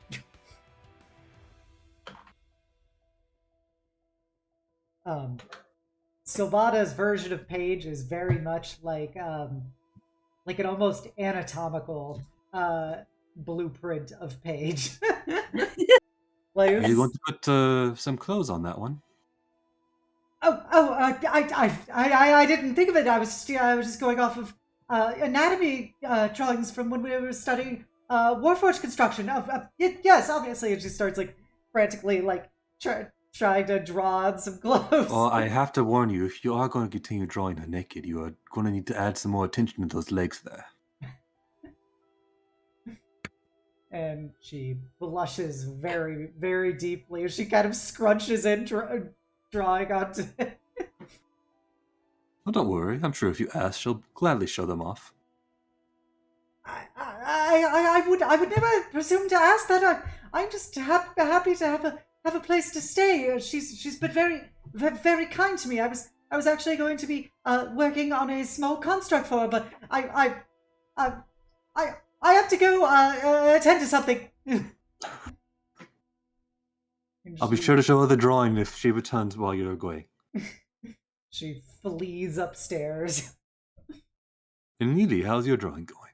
Who did you have Lily draw? Cess. Cess? You see a picture of like a little kitty with like a big angry face. This is absolutely perfect. Like a little chibi cat with like a big scrunchy angry face on it. We need to and put little this on spikes the fridge. drawn on it. We need to put this on the fridge. Oh, I'm sorry, I'm not much of an artist. No, Lily, this is a masterpiece. Are you sure? It's not very good. There is a cat that I assure you, all who see this will have a large smile on their face. Okay. As long as people like it, and she knows that I'm not trying to be mean, this is just the best I could do. Well, that makes it even better. Art is not about the skill, but the intent behind it. Do you think she'll be mad I didn't put any clothes on the cat like with the other lady? No, I think she'll find it quite humorous. Okay, I don't want to embarrass her. I made sure to put the little spike shoulder pads on, though. Magnifique.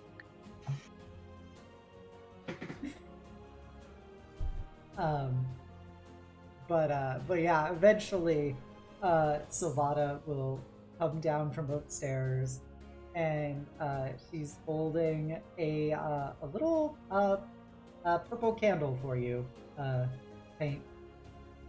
Oh, what is this? I just wanted to thank everybody for letting me stay here. So, I didn't mean to overhear anything, but I heard that you were being distressed by certain events recently. So, I thought I would make this. It will, upon activation, it will exude the smell of lavender. It's supposed to be deeply soothing. I hope that it helps calm your mind. She hands it to you. Oh. And it's Well, basically thank you, Sylvanas. basically an electric scented candle. Thank you, Sylvanas. I will be sure to use it. My apologies. Sylvana, thank you very much. I will be sure to use this, and I hope to get great many use out of it. Oh, sorry, I couldn't think of anything more personal, but I thought it would help. You only just met me yesterday. I do not expect the treasure trove of gifts, although a candle is quite nice. Thank you. Glad you like it. There's lots of names people were referring to you as. Is there one you would prefer that I use? You would originally said Kliff, but it seems like there is more than meets the eye of that. You were there during breakfast, yes? Yes. Kliff is the spirit that resides in me. They are the person who I made a deal with that I would live their life for them. However, it has come to the point where they have grown violent and angry. That is why I wish to go to the church later, so I may help Kliff move on to the next whatever realm there may be. And afterwards I can be myself. I never had a name, but recently I chose to try and take up the name Paint.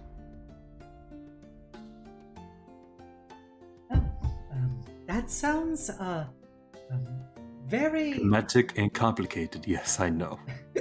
Yes. Sorry. No reason why, I understand. Paint it is.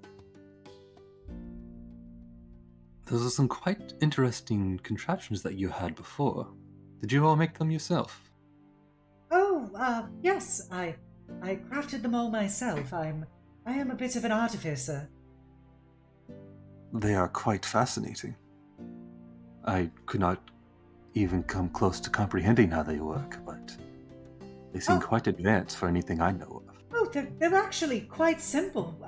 Once you get down to the actual mechanical workings of them, it mostly involves the utilization of electric and magnetic forces to propel bolts and objects at high speeds.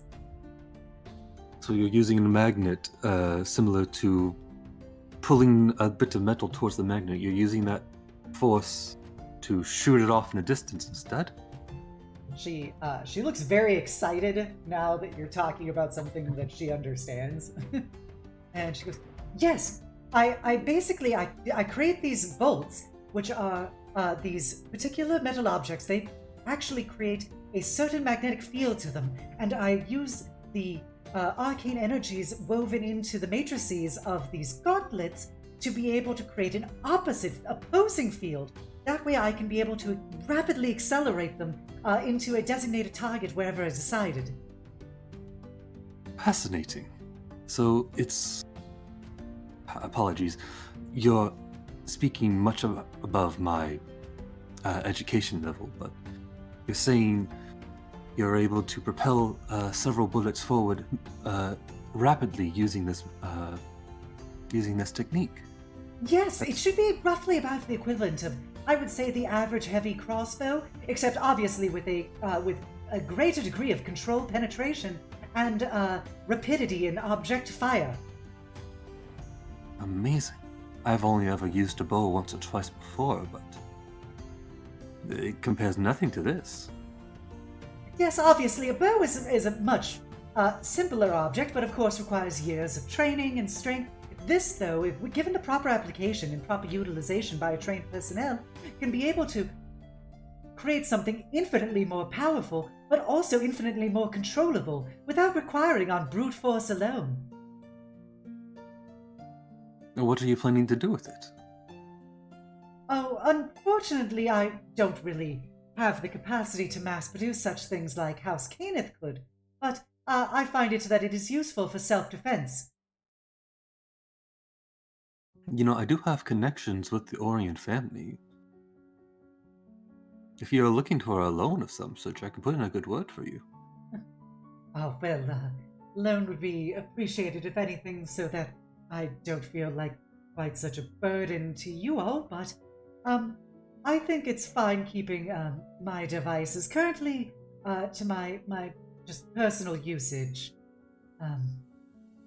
I understand. But I am quite interested in this work. If you are looking for a sponsor at all, feel free to ask, and I can see about making the proper connections. Deeply appreciated. I think that'll be something to consider for the future. Yes, I'm sure Paige would also be quite happy to continue on with your work. She seemed quite enthralled before.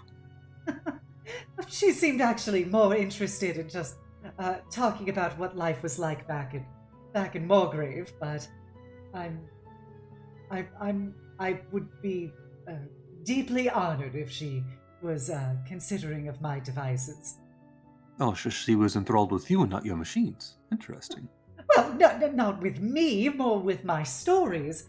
I attended the same Which are from university as you. her.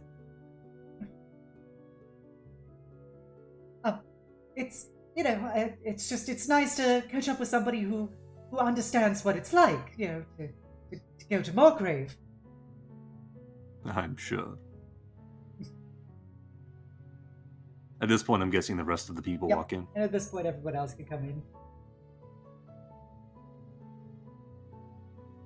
We're home. Oh, so lovely to have you here. You must look at the drawings everyone has had. How dead does Kliff look right now? I've been up for 32 hours now. Yeah. All right, well, listen, buddy, it looks like you've been up for 32 hours. I don't know, some narration gave me that, but you might have to stay up a bit longer.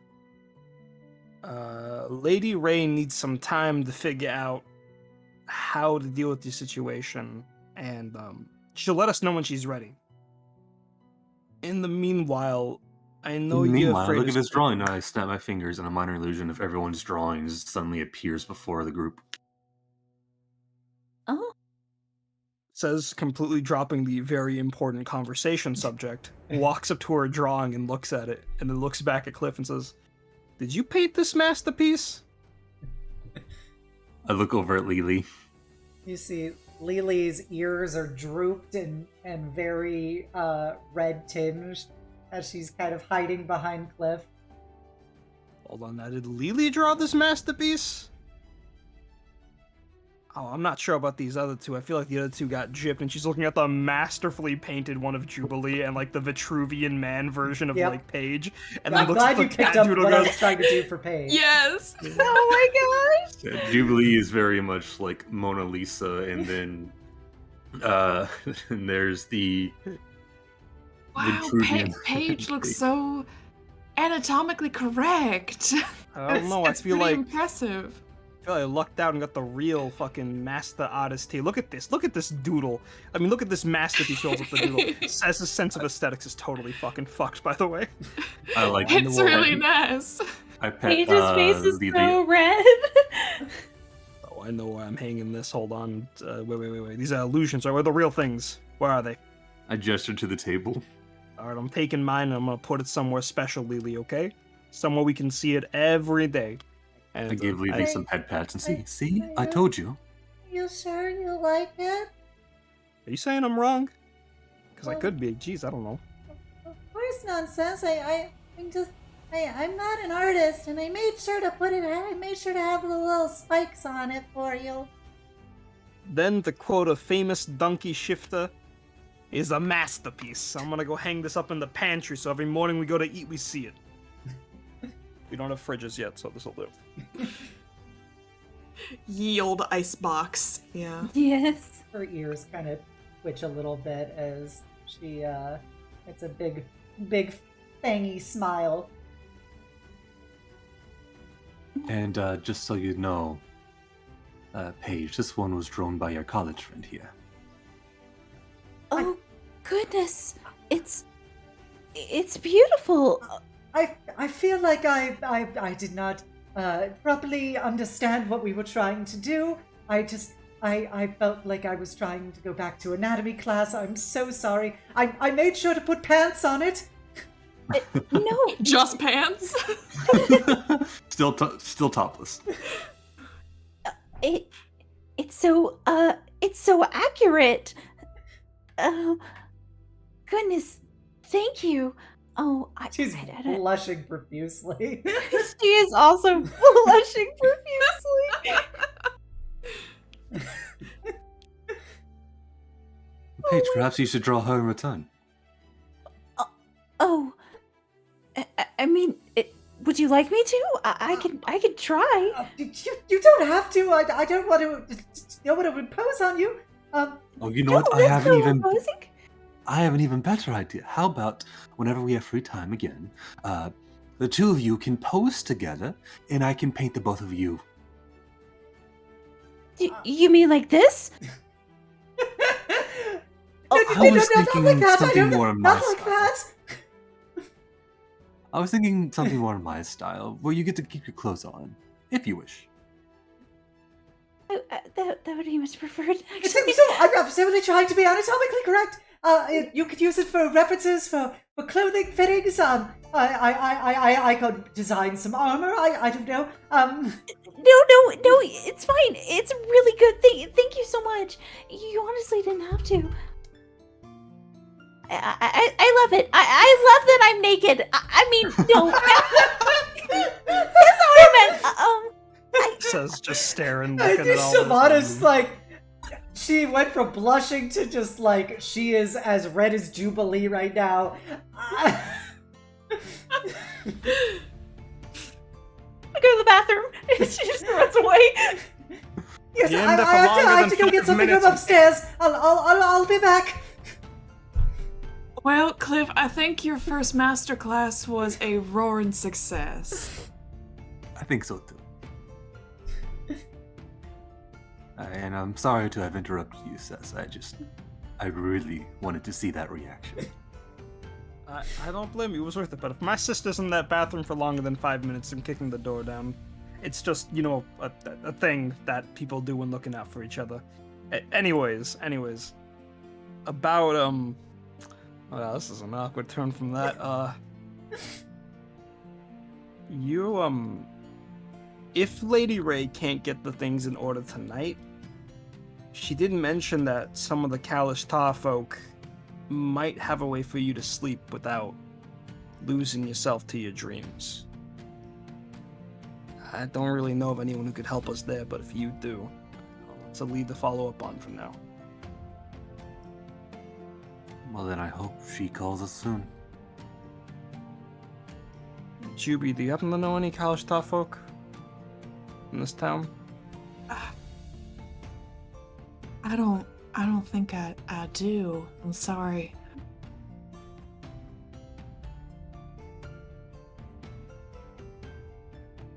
Okay, I'm not gonna be gone for too long. I'm just gonna run over to Cryotrixia's and see maybe she has some connections. Oh wait, can we call it? Do we have that ability at this house, God? No, Can we call people?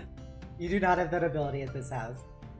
We gotta get those house upgrades in order. God damn. Yep. You need to get sending stones so you can call people.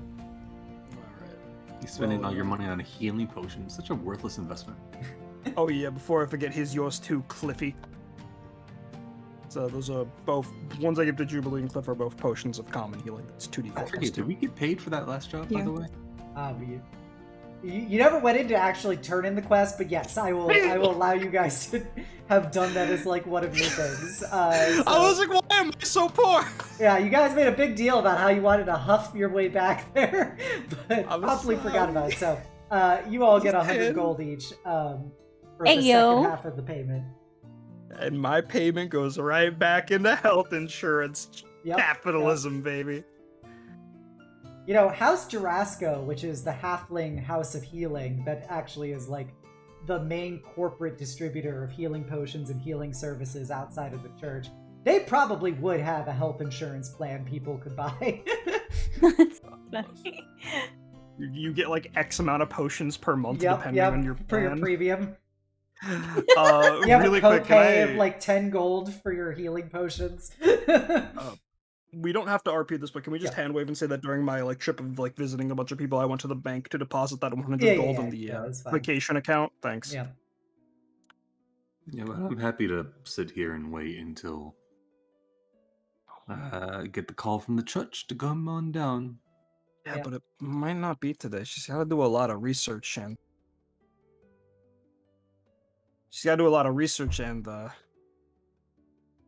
I don't know. This doesn't seem like something that should be rushed. I'll out of character. I don't want to eat up any more RP time, but like, can we just like? I'm just gonna run to Cryotrixia's and like, we don't have a phone plan. Do you know any Kalishtar that can help us? I do not know any of they mostly reside amongst the nations. Perhaps somebody in the international settlement. I'm so sorry for bothering you this late at night. You enjoy your dinner with your daughter. I'm so sorry. We just a lot's going on. Thank you If for being an amazing host. To listen to you before you ran off, I was going to say I don't mind. I'll just keep staying up until You know what exhaustion does to you? Listen, Yes. Listen. No. No, Kliff, you can't stay up forever. I mean, if we suspect the worst is going to happen and Kliff isn't going to want to go, you're going to need your strength too. It's okay. I have faith that the solution will come soon.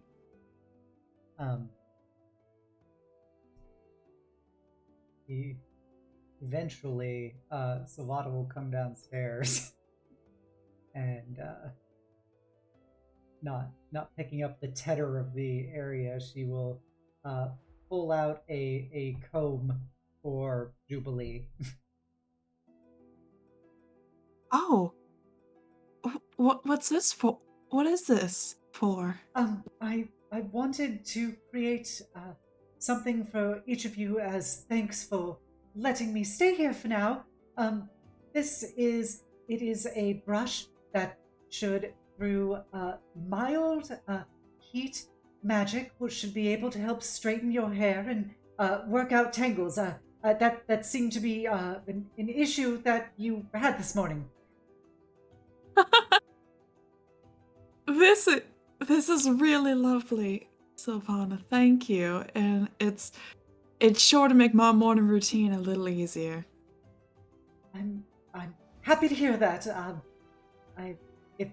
You press the little switch here, and that will activate the heat magic. And you should be able to run it through your hair, and in theory, it should be able to straighten out any tangles or curls very quickly. This is perfect. Thank you. I'm probably going to have to keep it hidden from Magnolia. She'll probably want to use it herself too. Oh, I didn't have enough objects for Magnolia. Oh no, it's I'm only teasing. I can share it with her if she wants it. Okay, well, thank you for everything. Of course. Thank you. Again, it's a very nice gift.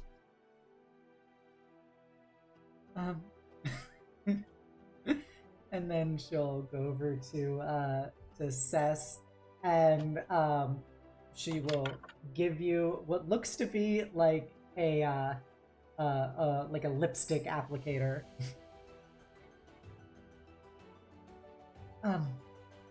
Here you go, Cess. I made this for you.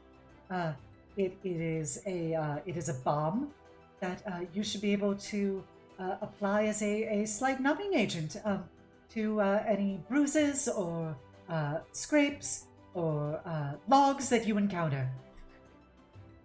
Well, she handed me that, right? Yeah. And you said BALM bomb, right? Yeah, bomb. Because I thought it was the other bomb for a second. It's a lipstick applicator, basically. It's like a tiger bomb that she's giving you. Got it. Sylvana lip balm. So you put it on your injuries, and it's supposed to kind of numb the pain a bit. She gives you some icy hot. Oh, okay, got it. Icy hot numb bomb. Yes, Thanks.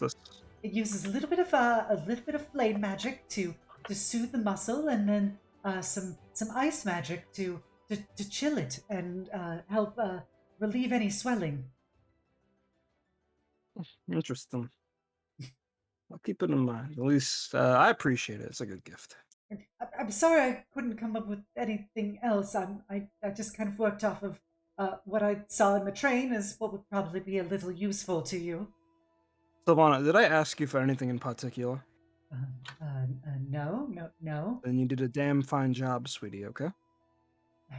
Okay, I'm glad you like it. I just wanted to thank you for everything. Don't worry about it. If you're pulling your weight around here, you can stay around here, alright? Besides, after seeing the gift you gave to my sister, I think I got off lucky. Oh, that wasn't the gift I was giving Paige. I was asked to do that by Paint. Oh, so you have something else in mind for my sister? Yes, of course. I was going to make something for everyone. They're already quite close, aren't they? Paige isn't in the room, right? She is, but like in the corner covering her face. Okay, then I'm not gonna say what to say. Alright. Well, then I'll just finish this now. Tearing off the Band-Aid. She walks up to Paige and she's holding a picture frame. And when you look at it, it is a picture of that elf and that dwarf. And if you like look at it from one angle, it does like that the 3D thing of like them kissing. Depending on how you look at it, it's them like looking into each other's eyes or them kissing. Oh. Wow, this is... Oh my goodness. I just know you also like that book series, so I thought it would be fun.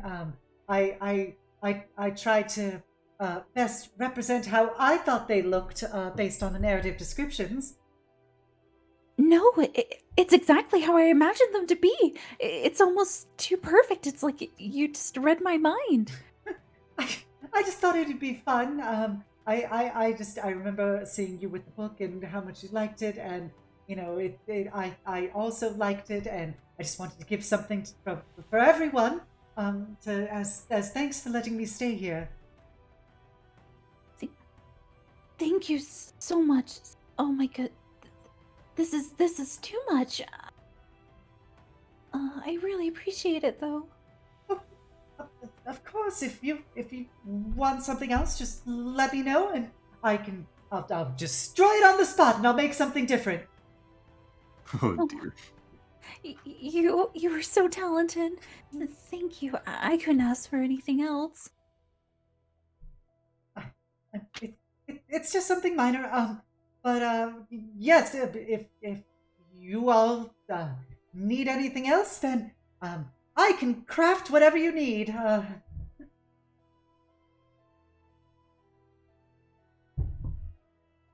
You've already done so much. We appreciate it. Thank you. We definitely might need your services in the future.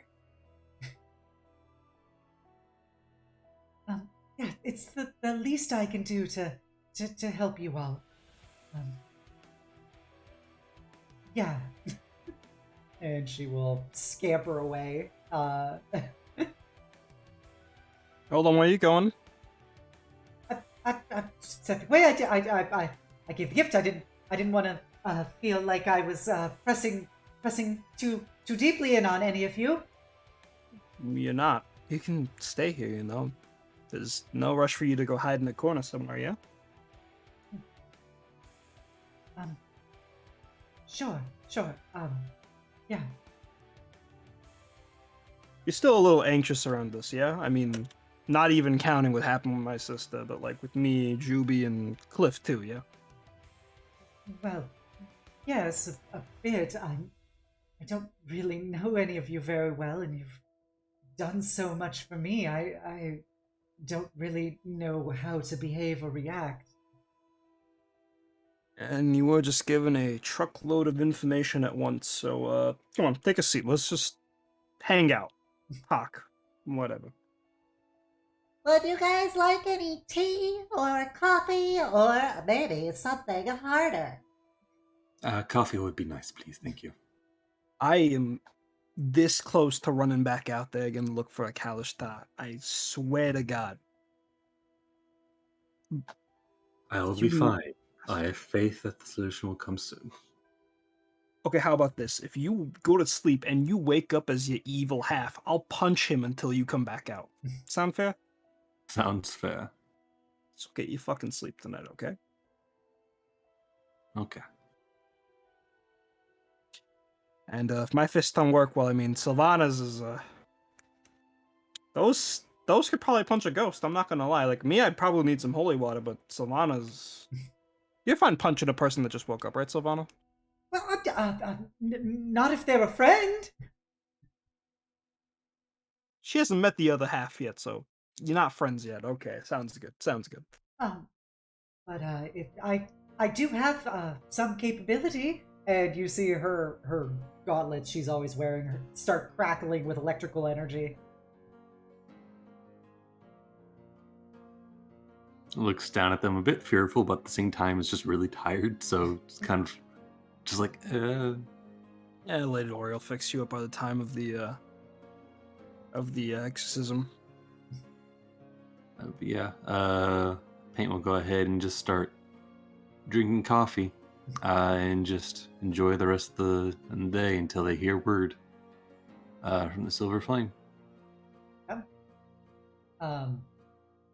Lily will eventually prepare dinner with Nezca and Shyvana and get everything made for you guys, get a nice meal, and then after dinner, for your nightly hours, what do you all wish to do before bed? And does Paint actually intend on going to sleep?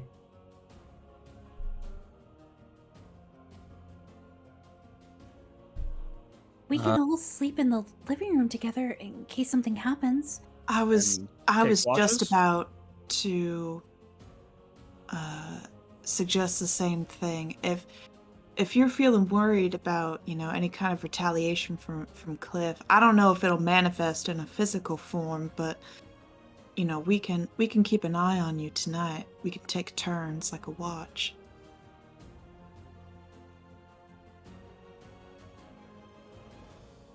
Don't know if that's necessary, but I would appreciate it.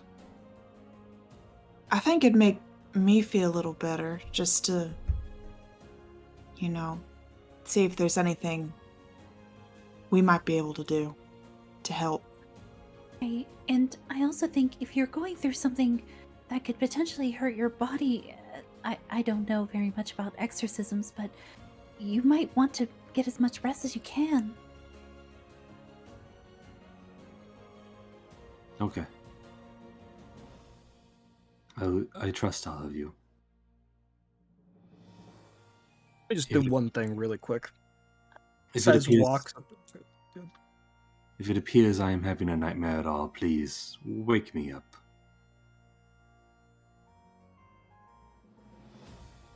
Alright, I'm gonna do my one thing then. Says is gonna walk up to Kliff and with both her hands, like, grab his head like a watermelon. And look into his eyes. Crush him! And looks at them. I am and very says, uncomfortable. Yeah, well, this isn't for you, Paint. This is for the, cotton candy mess in your head. Hey, listen, so, if you've been paying attention, the rest of us, we're not so keen on you, and the original host of this body is not so keen on you. If you've got any last arguments, dictate them now, and if you try anything underhanded, you have, and I turn the head to look at, like, the armament of badass women that will beat the shit out of him if he does something wrong. Yeah, Okay. it is literally all women. You're right. Is Kliff the only guy? Yeah, Kliff is the only non-woman here. I mean, they could become a woman should they so Yeah, feel. yeah. This is I true. have the PNGs ready. The genders are at their disposal. But yeah, it's like says with a cross, not even a sword, just like a loaded crossbow. Sylvana with her thunder gauntlets, Juby with just Juby. It's just Juby, not even ready, but already a threat. Lily doesn't know why, but she's posing up with the knives. It's gonna happen. I turn the head to look back at me. I hope you understand that you got yourself in this situation, all right? Important thing kids have to learn is responsibility, okay? And I shake Kliff's head and tussle his hair and let go. All right. You get your best sleep tonight, all right? The rest of us will take turns watching. As soon as they lay down on the couch, they're out. Okay, I think Thank Paige still. goodness. Hmm? I said, thank goodness. Yeah, 5 days of no sleeping will kill you. I can only imagine what one day would do.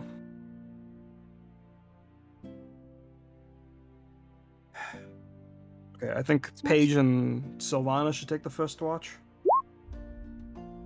Oh, Sure, that's fine with me if it's fine with her.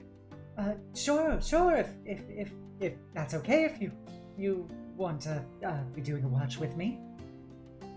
I'd love to watch you. I mean, be on a watch with you. Yes. Yes, of course. Yes, we'll be watching paint together. Yes, obviously. Yes. You know, I picked you too because I figured you'd make the most noise to wake us up earlier. But if that's a problem, like, No, we No, could say No, it's fine. It's fine. you sure? Yes. GB, I don't know. You're a professional. Do you think these two can handle it? Well, I think so. And, I think they seem to get along just fine. And a little bit of conversation is okay while you're on the job. Helps keep you awake as well. Okay, cool. Let's Lily, do you mind? I'm assuming Lily heard the entire fucking plan of beating up a possessed Kliff if they wake up. Yeah. Lily, could you tell the other retainers really quick, and maybe we can all sleep in the living room just in case? Okay. I'll go. Don't tell Magnolia though. Oh, Ju- yeah. if you want to be the one to break that news, listen, it's your sister, all right? As a fellow sister, I can understand. I should have asked Kliff before he went to sleep. It doesn't feel right divulging secrets that aren't mine. Listen, on the bright side, this is for a greater cause. This is for safety, and also I know your sister's been kind of crushing on the not Kliff in the room, so maybe she should know. Yeah, she's not real subtle, is she? Yeah, no, I could looks back at Paige and Sylvana. I don't know, man. I mean, some boats are less subtle than others, you know. I think. What boats? What's this with boats? Don't worry about it. I think we should tell You know what they're going to be her. talking about on their shift. Yeah. All right, listen. You tell your sister what you think she needs to hear, either to stay up there or to come join us down here. I'm gonna lock up the windows and try to not barricade the door, but make it so that it's a little annoying to open, so that way he doesn't just escape. Okay? I think it's best if we tell her and have her with us, because if she's the odd one out, she's gonna ask questions anyway. So. Do you want me to come with you, or do you think this is better one-on-one? I think I should be the one to talk to her. Thank you, though. I'll get to locking up the windows and stuff. Good luck, Juby. Thanks.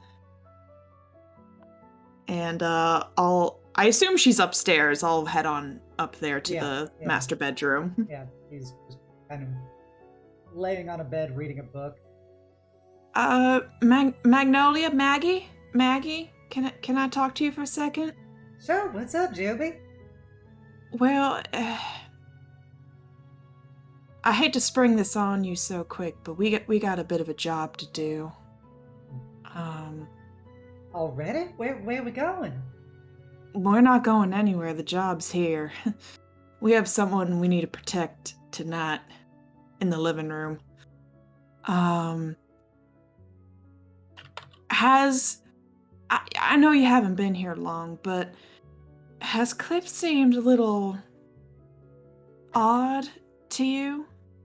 She kind of scowls and goes, well, yeah, he's acting like a proper ass.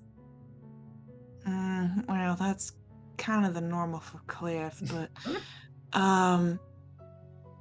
there's a reason that Kliff hasn't really been much of himself, and that's, you might want to stay sitting. Don't get up just yet. What's going on, Juby? That ain't Kliff. What do you Not mean, really. Cliff? Maggie, Kliff died a long time ago. I mean, you were just you were in diapers when it happened. That's crazy, Juby. We grew up with Kliff. I know. That's what I thought too. But just recently, since I took this job working with Kliff, I found out that he's someone else. Someone who has the spirit of Kliff living inside of him. Wait, he's got Kliff inside. Who is he then? Well, if you asked him, he'd probably say he's nobody. We're still working on figuring that out. But he goes by the name of Paint. And I know this is a lot, Maggie, and I'm sorry to just thrust this on you all in one go. There's no easy way to divulge all of this, but Kliff has not been kind to him, the spirit, I mean. And the longer that Kliff resides in him, the more dangerous he gets. And it's coming high time that we have to help Kliff pass on. So we're keeping an eye on Paint for the time being, just to make sure the spirit of Kliff doesn't rear its ugly head. So for all these years, that's just been Yeah. someone else? Yeah. How long have you known? Not long.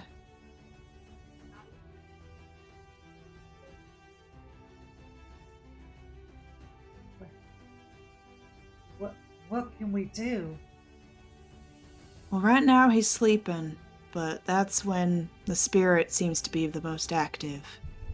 So we're taking shifts and we're keeping a watch on him, just for now. But we've got some connections with the church who might help us out in a little bit, but we don't know when. She just kind of looks just very overwhelmed right now. I know, Maggie. I'm sorry to drag you into all of this, but I had to tell you anyway, because if I didn't want you to feel left out while we're doing do this behind your back, you know? I didn't want you wondering what I'm up to. So that's what I'm up to. He gets off the bed and opens her closet and takes out a sword scabbard in there and goes, "Well, you know I always will stand by you, Juby." Thank you, Maggie. And I know this is probably hard for you as well, because I mean you've been sweet on Kliff since we were children. Are you okay? I think I'm pretty far from okay, but I know. you know what Daddy always says, you know, gotta keep your mind on the mission. Yeah. That's what we gotta do. All right. She'll walk by you. If you need a moment, that's fine. We're not up first, so I'm just gonna go have some coffee. There's a lot to process. I know. I'm sorry, Maggie. I'm sorry too. She'll leave the room. And as you stand there, you see Heel. She's been thinking about it. I think with this opportunity, this feels kind of like a do or die situation for Paint, so she wants to be the best she can be. And I think she's gonna take this opportunity to go ahead and take out Heel and have a moment and attune to it. All right. The moment you feel Heel in your hand again, you obviously have been racked with a lot of self-doubt and concerns, but all of that just fades away when you have your hand around it. You feel so confident right now. Like, all of your doubts were foolish.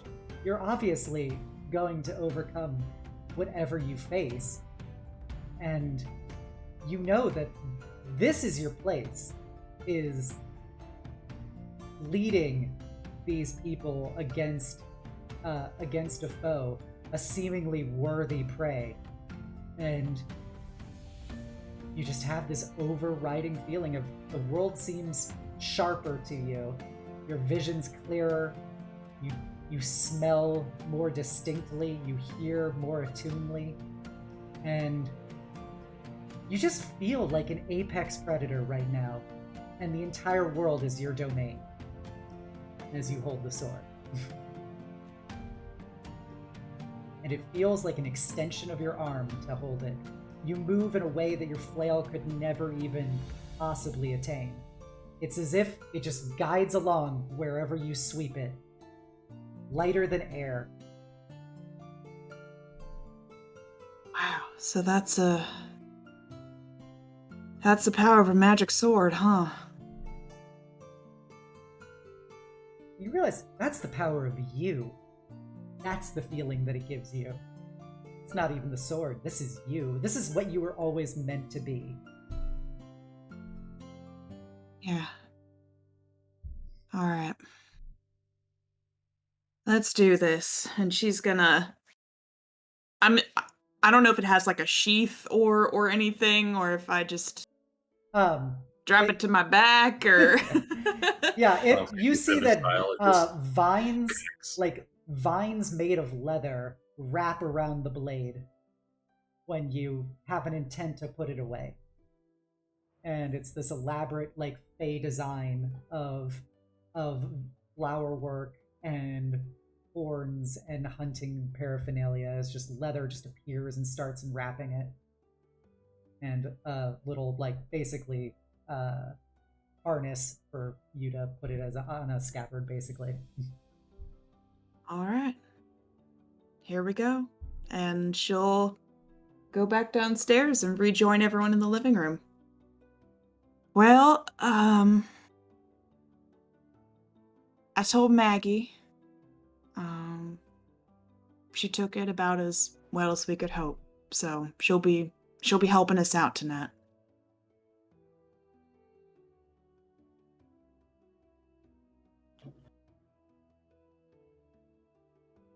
DM, I don't know if you noticed or not. I saw you and made feel a free deception roll. Are you actually Yeah, trying to sleep? Was that the purpose of the deception roll? Feel free to tell me to re-roll this or not, because I didn't ask you first. But yeah, I'm wanting to make two rules. One was the deception check to like pretend to be asleep, and the second one was a constitution check to see if I actually fall asleep or not.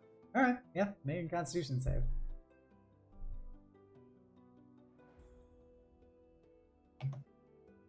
All right, yeah, you do a damn fine job. I don't think anybody is trying to heavily scrutinize whether you're sleeping or not. But you can stay awake a while longer. All right, I'm just gonna fall face down on the couch, just keep pretending I'm asleep, because I really don't want to close my eyes right now. Um,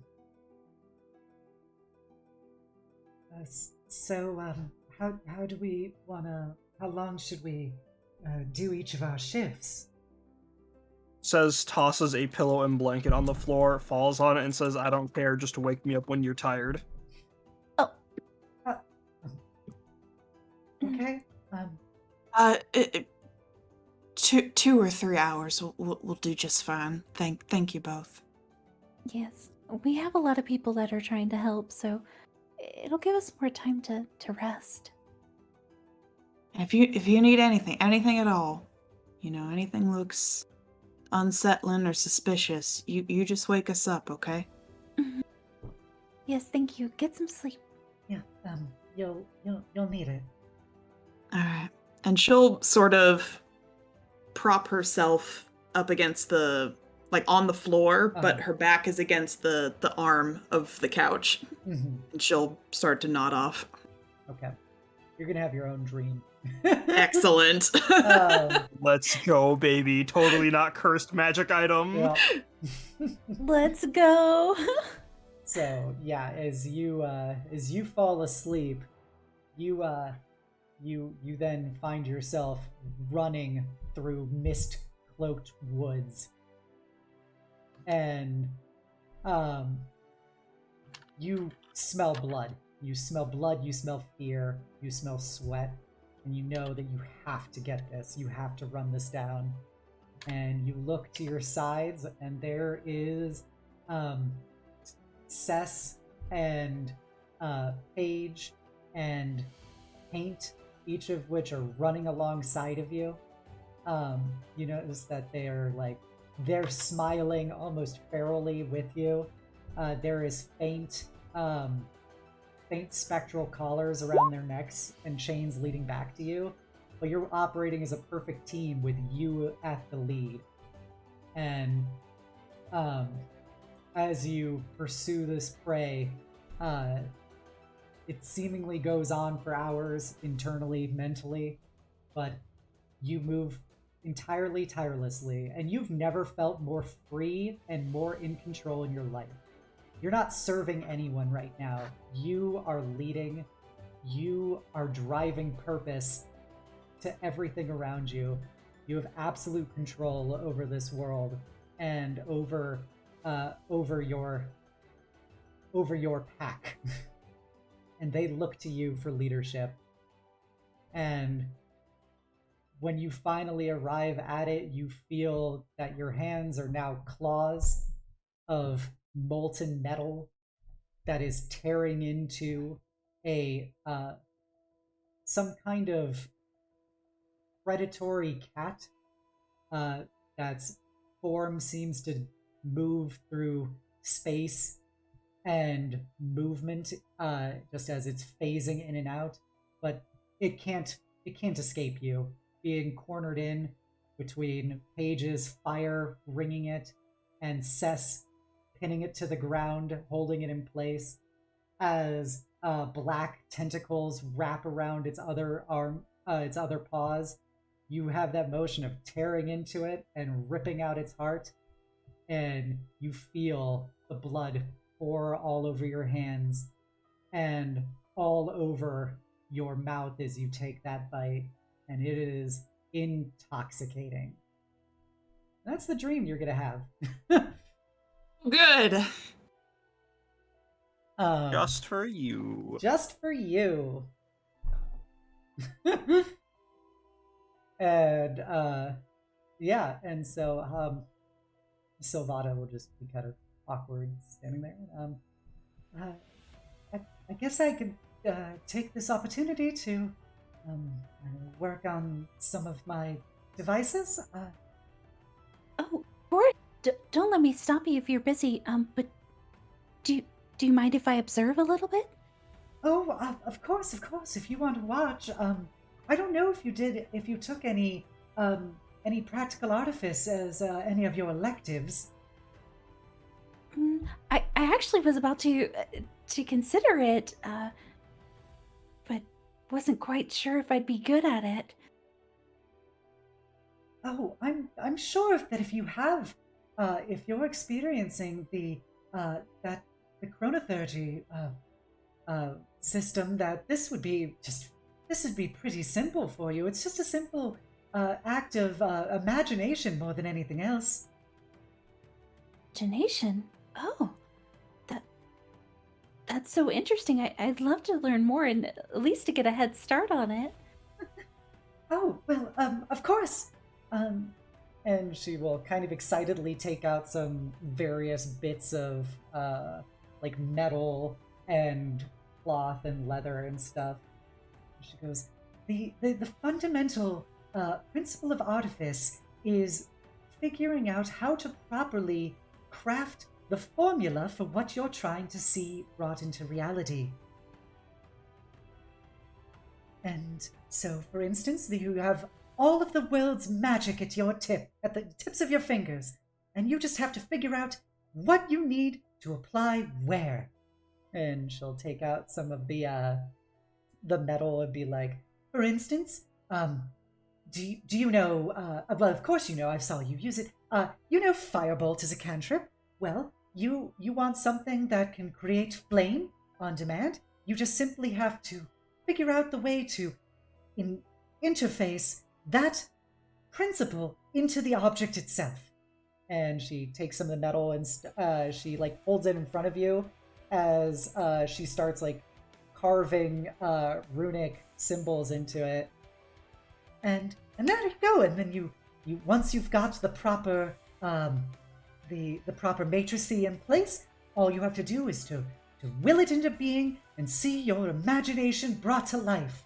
And you see it then, starts turning purple and pink and red and blue, and it's like little flame just appears with different colors. Wow, this is beautiful. Oh my, and you can do all of this? Yes, I've studied it a lot. My main focus, of course, was dealing with autonomous locomotive constructs, but stuff like this is pretty beginner level. Oh, I would very much love to learn the basics, if you ever have time, that is. Well, I guess if I'm going to be here a while, I can show you a few things. Yes, please, if it's not too much trouble, I really like to learn. What do you want to have? Do you have familiarity with runic matrices? Well, yes, a bit. I do. Oh, and then she will go and hand you one of the other like metal tubes and goes, then please feel free to try and duplicate what I created. Oh, of course. She will definitely try to attempt to. You know, as you struggle, because you're just not used to carving into metal and stuff into all these flowing patterns, and she'll put her gauntlet on your hand to kind of help you follow the right trail on it. She goes, see, it's all about the flow. You have to make sure that you're doing it into continuous controlled motions like this. She seems slightly distracted because of the gauntlet on her hand. That her hands are trembling a little bit. She is slowly getting the hang of it. Yep. Now, obviously, of course, you don't understand the how to do the proper infusion, but what is the phrase you use for your firebolts? Phrase? Your arcane signature. You know, the fabric of the weave that you lace into your words to make magic real, tangible. I guess it's more of a thought process. I've never quite said anything verbally, or, well, aside from maybe shouting a little, I hadn't used it very often until dire circumstances. Intriguing. Well, then, hold this between your hands and think of the words to make it light. Words to make it light. Like a catchphrase? Sure.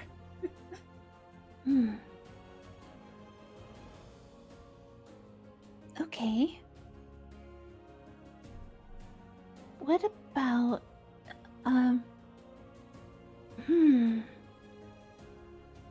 catchphrase?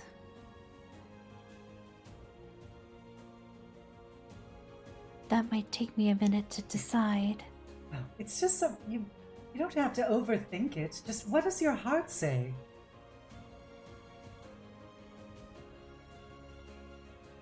Like,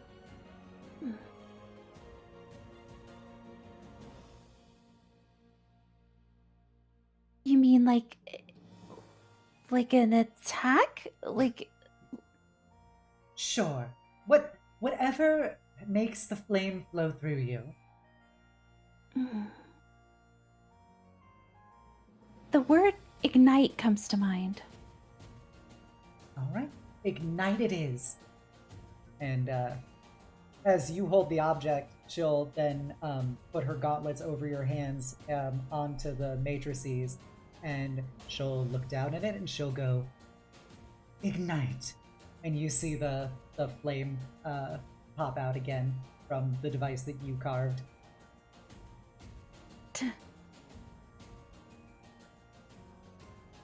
See?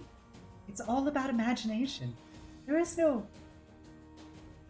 literal correct way of creating the flow of the magic. You just have to design it. It's all like, like when you're doing a blueprint or a portrayal of like a plant or an animal. You create the design and then you just breathe life into it. See, I usually think so logical. It's hard to imagine it, but I think I'd like to use my imagination a bit more. It's amazing what you could create. I'm a bit more restricted in what I can do versus probably what you're capable of, but it's incredible how magic can become so physical and just always present. That's one of that kind of bringing magic to life was why I started doing this in the first place. And it's what my father taught me. Oh. He raised a wonderful daughter. A very smart one indeed. I wish I had been a bit smarter along the way. Well, we're all learning one step at a time, and I'm glad that you're here, that we can learn from each other. Yeah, I would love to hear about how you can control the flow of time. I didn't take any classes on chronotherapy, but I can imagine it could be immensely practical for my own forms of propulsion for my devices. Oh, certainly. Of course, it helps a little bit if you were to make a mistake. You can do a little bit to rewind it, but yes, of course, I'd love to. Wonderful. You'll have to show me, hopefully at better times. She gestures to Kliff. Oh, right. Yes, we should watch him. Yeah. We should. Just kind of sit in silence for a little bit. Yeah. And she'll give you your little metal tube to keep. You made this. Maybe one day you'll be able to activate it yourself. Thank you. I'll cherish it. It's nothing. All this magic kind of takes it out of you a bit, doesn't it? It certainly does, but it's been extremely helpful for what we've been doing, and I want to put it to more practical use as well. Hopefully soon. She kind of yawns. You can go to sleep if you'd like. I'll stay up the rest of the hour and then wake up Jubilee. I'll just close my eyes a little bit. But I'll still be awake. Okay. She kind of leans down against the couch, and her the metal disc that she usually has with her sprouts its metallic spider legs and crawls over to her and wraps around her. And yeah, so the rest of your shift will go by uneventfully. Kliff, do you want to make another Constitution save? Yes, please. Yep. That is a 13. Okay. In my head, the DC was 15, but Yeah. that's up to you to decide, really. Yeah. So this time you go to sleep. Damn it. And you find yourself in darkness. And then you see I have to jazz music stops this. And you see that while you're sitting in darkness, there is a pink light that gets closer to you. And you see Kliff, the child, and behind Kliff, you see that the pink light casts an enormous shadow of a being significantly larger and more alien than Kliff. And child's, face is shrouded in darkness with the pink energy emanating from him. And then goes, "You want to get rid of me. You don't want to be with me anymore. You want to break your word. Kliff, it is for your own good. You You shouldn't be here any longer. You made a deal. You said we would be together forever. That was before you started going mad. I'm not mad. I just wanted... You said you would live my life. You would give me what was taken away from me. Can't keep doing that, Kliff. I thought I could before, but it's too much. And the things you want me to do are... they're getting stranger, darker. You won't leave me. I'm a part of you. I'm the only reason you're here. You were nothing before me. I know.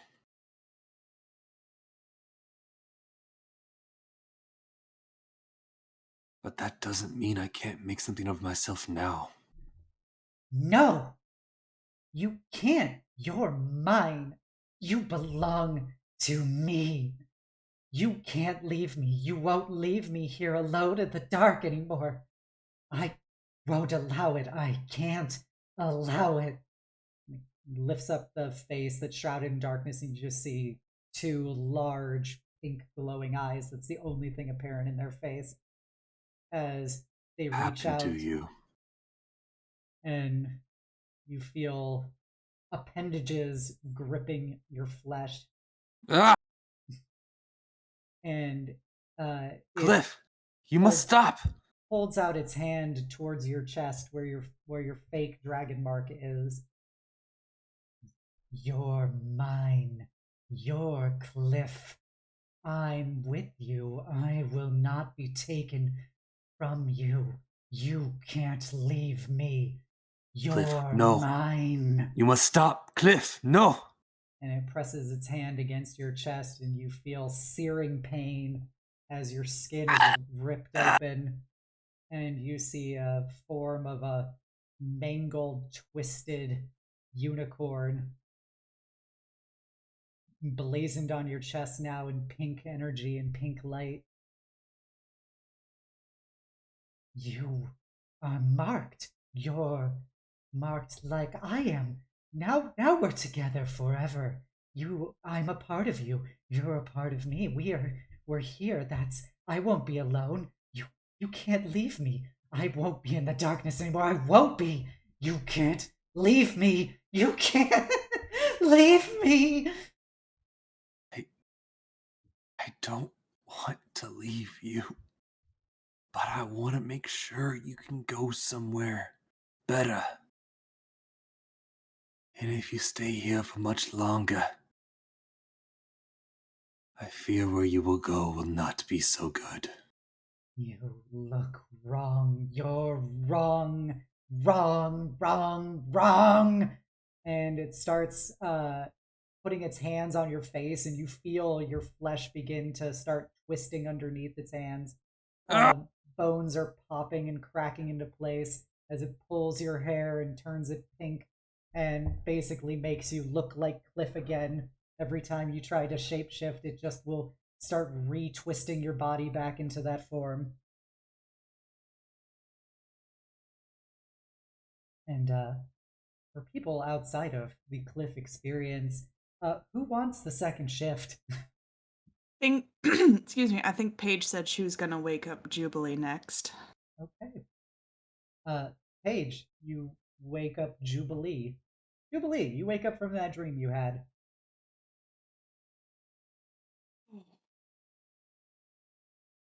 She's gonna take in her surroundings, feeling that adrenaline like coursing through her, and just try to calm down. Like that was a wild ride. So just give a little nod to Paige and say, all right, I can take over. Are you all right? Is everything okay? Yeah, no, I'm all right. I was just having a really vivid dream, but no, I'm okay. Thank you. Oh, all right. If everything's okay, do you need me to stay up with you? I mean, if you want, you don't have to. You did your shift. You go to sleep. You get some rest. Okay, all right. Well, I'm here if you need me, okay? Thank you. Sylvana asleep? Yes, she went to sleep just a little bit before I did. That's all right. She needs some rest too. All right All then. right. Good night. Good night. Jubilee, as you're awake, you begin to see Paint's body begin to writhe, and you see that pink light begins emanating from them as you hear the sound of flesh tearing as No. their form tries to shift back to nobody, but then is seemingly getting peeled in front of you back, like somebody is ripping that off and reapplying layers of Kliff's skin and hair and everything back onto his body. She's gonna try, before waking everybody else up, she's gonna try to like forcefully wake him up, like grab his shoulders, full bodied, like wake up. You get to feel the bones shifting under his skin as you do it, and you see that that pink unicorn appears on his chest where his dragon mark usually is, as it is just ripped open in front of you. God, Kliff! All right, everyone up! And I'm gonna just shout, up, everyone! Please get up, please! Oh, Please! oh, Kliff? Am I able to be woken up? No, you are not able to be woken up. As your flesh is being changed, you then get the feeling of, you're mine now and forever. You made a deal. You don't break your word to me, to us. I will not be alone. You go back where you belong. I will be here from now. I will give the life that you try to take from me. And you feel yourself falling back into the well of darkness. No. I got a Can I, bit of a crazy idea. Can I try and grab the edge and try and climb out before I'm forced in? Nope. It all just slides under your fingers. Got a bit of a crazy idea. Who's got a blade? A small one, preferably. I mean, I got a big one, but I don't want to use it right now. I got a small razor. I crossbow. What's going Sorry, on? give me the razor. Here you go. I don't know if this will work, but I don't like the sign of this mark. God, Payne, I'm sorry. I'm gonna try to carve a line through it to break up that seal. As you carve through it, That's across his chest, by the way. Yes. Yep.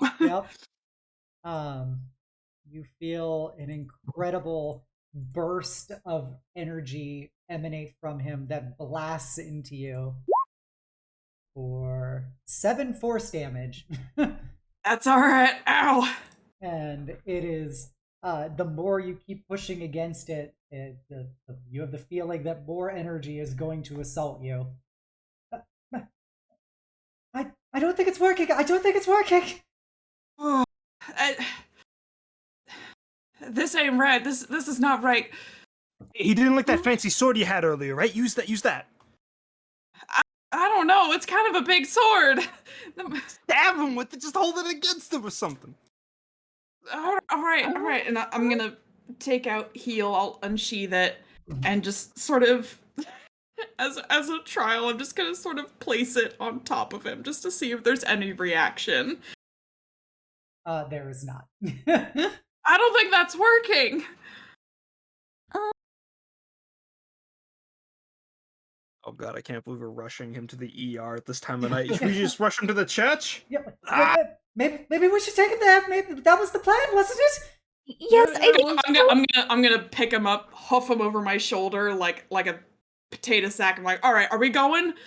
Okay, Lily, can we hail a carriage? Is it possible this time of night? Are we just booking it? We're just booking it, I think. Yeah, you could just book it. To the church. When Kliff is no longer being attacked by the knife, he stops projecting those black arrows of energy that you saw him use in his form of dread. And Lady Ray will open the door. You guys banging on it? Oh yes. He's glowing. We don't know what to do. I'm so sorry, but I know you said you would call for us, but something awful is happening. All right. Bring him in. All right. She's wearing just she's not wearing her usual robes or anything. She's just got a loose Thrain Templar tunic and trousers on. And she goes, "What happened?"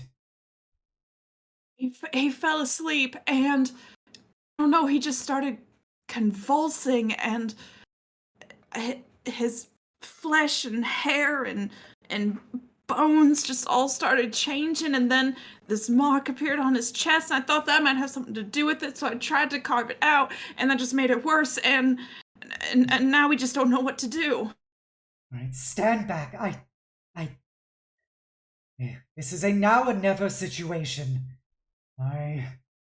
You should ready yourselves. I need to commune with the flame, and you will have to ensure that nothing happens to me while I do this. All right, we got your Got two back. bodyguards ready. Here. And with that, she sits down at the altar of the silver flame and gets back into her lotus. And you hear her speaking Celestial as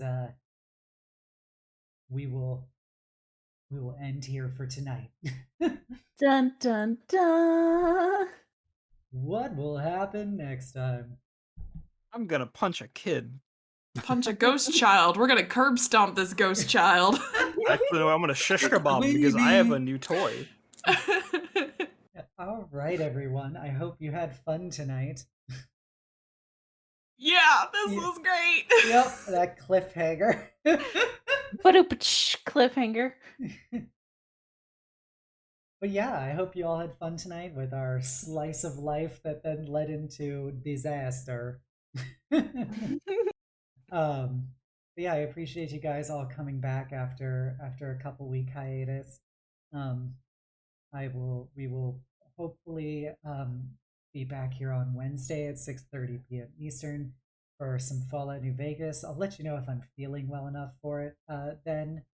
But I hope. Apparently all of the Nightbot stuff is broken, which is odd, so I'll have to get that corrected. But yeah, I appreciate everybody for coming out tonight. I hope you had fun. Be sure to check out these wonderful people who can link their Twitches into chat right now if they are so inclined. Since Nightbot is broken. Yeah. But yeah, I'm very excited. Next time we will deal with the exciting exorcism of Kliff/Paint. Be sure to check out all of these wonderful people, especially go check out Yulia tomorrow for her birthday celebration. Ooh. I have to caveat that because it's not actually her birthday. That's not because she's a liar. Give her a whole early birthday. Yeah. But, I swear I'm not a liar. It's okay. We still love you. Yep. I hope you all had fun. Oh my gosh, Nightbot's broken. I can't do my raid message. Cringe. We're still gonna raid somebody, but you guys can, I don't know, say whatever you want. Here, check this out. Well, thank you, Wow, Scar. thank you for the resub. Hey, yo. Hey, yo. Alrighty, we are going to raid somebody tonight. I hope you all have fun. I will upload this video to YouTube soon for anybody who wants to rewatch it / catch the VOD. Yeah, I'm sure that people have lots of thoughts about what's going on. Okay, so let me just remember your lesson from today's stream, everyone. Sleep equals bad, so stay up as long as you can. That's a lie. Please don't listen to Litro in anything they say. Sleep is good for you. Yeah. Oh, and anything. I guess I will ignore the DM this Friday. Banger. All right, thanks off. Banger alert. Banger alert. Banger alert. Thank you, Scar. Scar is the number one. There we go. Thank you, Scar. So now we have a raid message. Who are we gonna raid? Holy shit, Scarth, what a Chad. Garth is ultimate Chad. Scarth they're a VIP for a reason. Very important peach. All right, so we're doing D&D. Let's go raid Demon Queen Vivi. She's doing artwork right now. She's a very talented artist and modeler. So I need to raid her. It's been a while since I've raided her. Alrighty. Got our raid messages copied down. The Eternal Knights come bearing hugs in the gayest way possible. Thank you again. It's good to be back. Yes, I hope you all had fun. We will hopefully be back for more D&D the following Monday. I had so much fun. pushing the two smart kids together into my own little ship. And then The immediately captain of get that boat. sucker punched by a little kid ghost. Happens to the best of us. Sometimes it just be like that. All right, everybody, let's get this raid on the roll. I hope you all have a great night and the sweetest of dreams. Bye. Goodbye. Good night. Good night, everyone. Bye. Actually, sleep. Don't listen to what I said.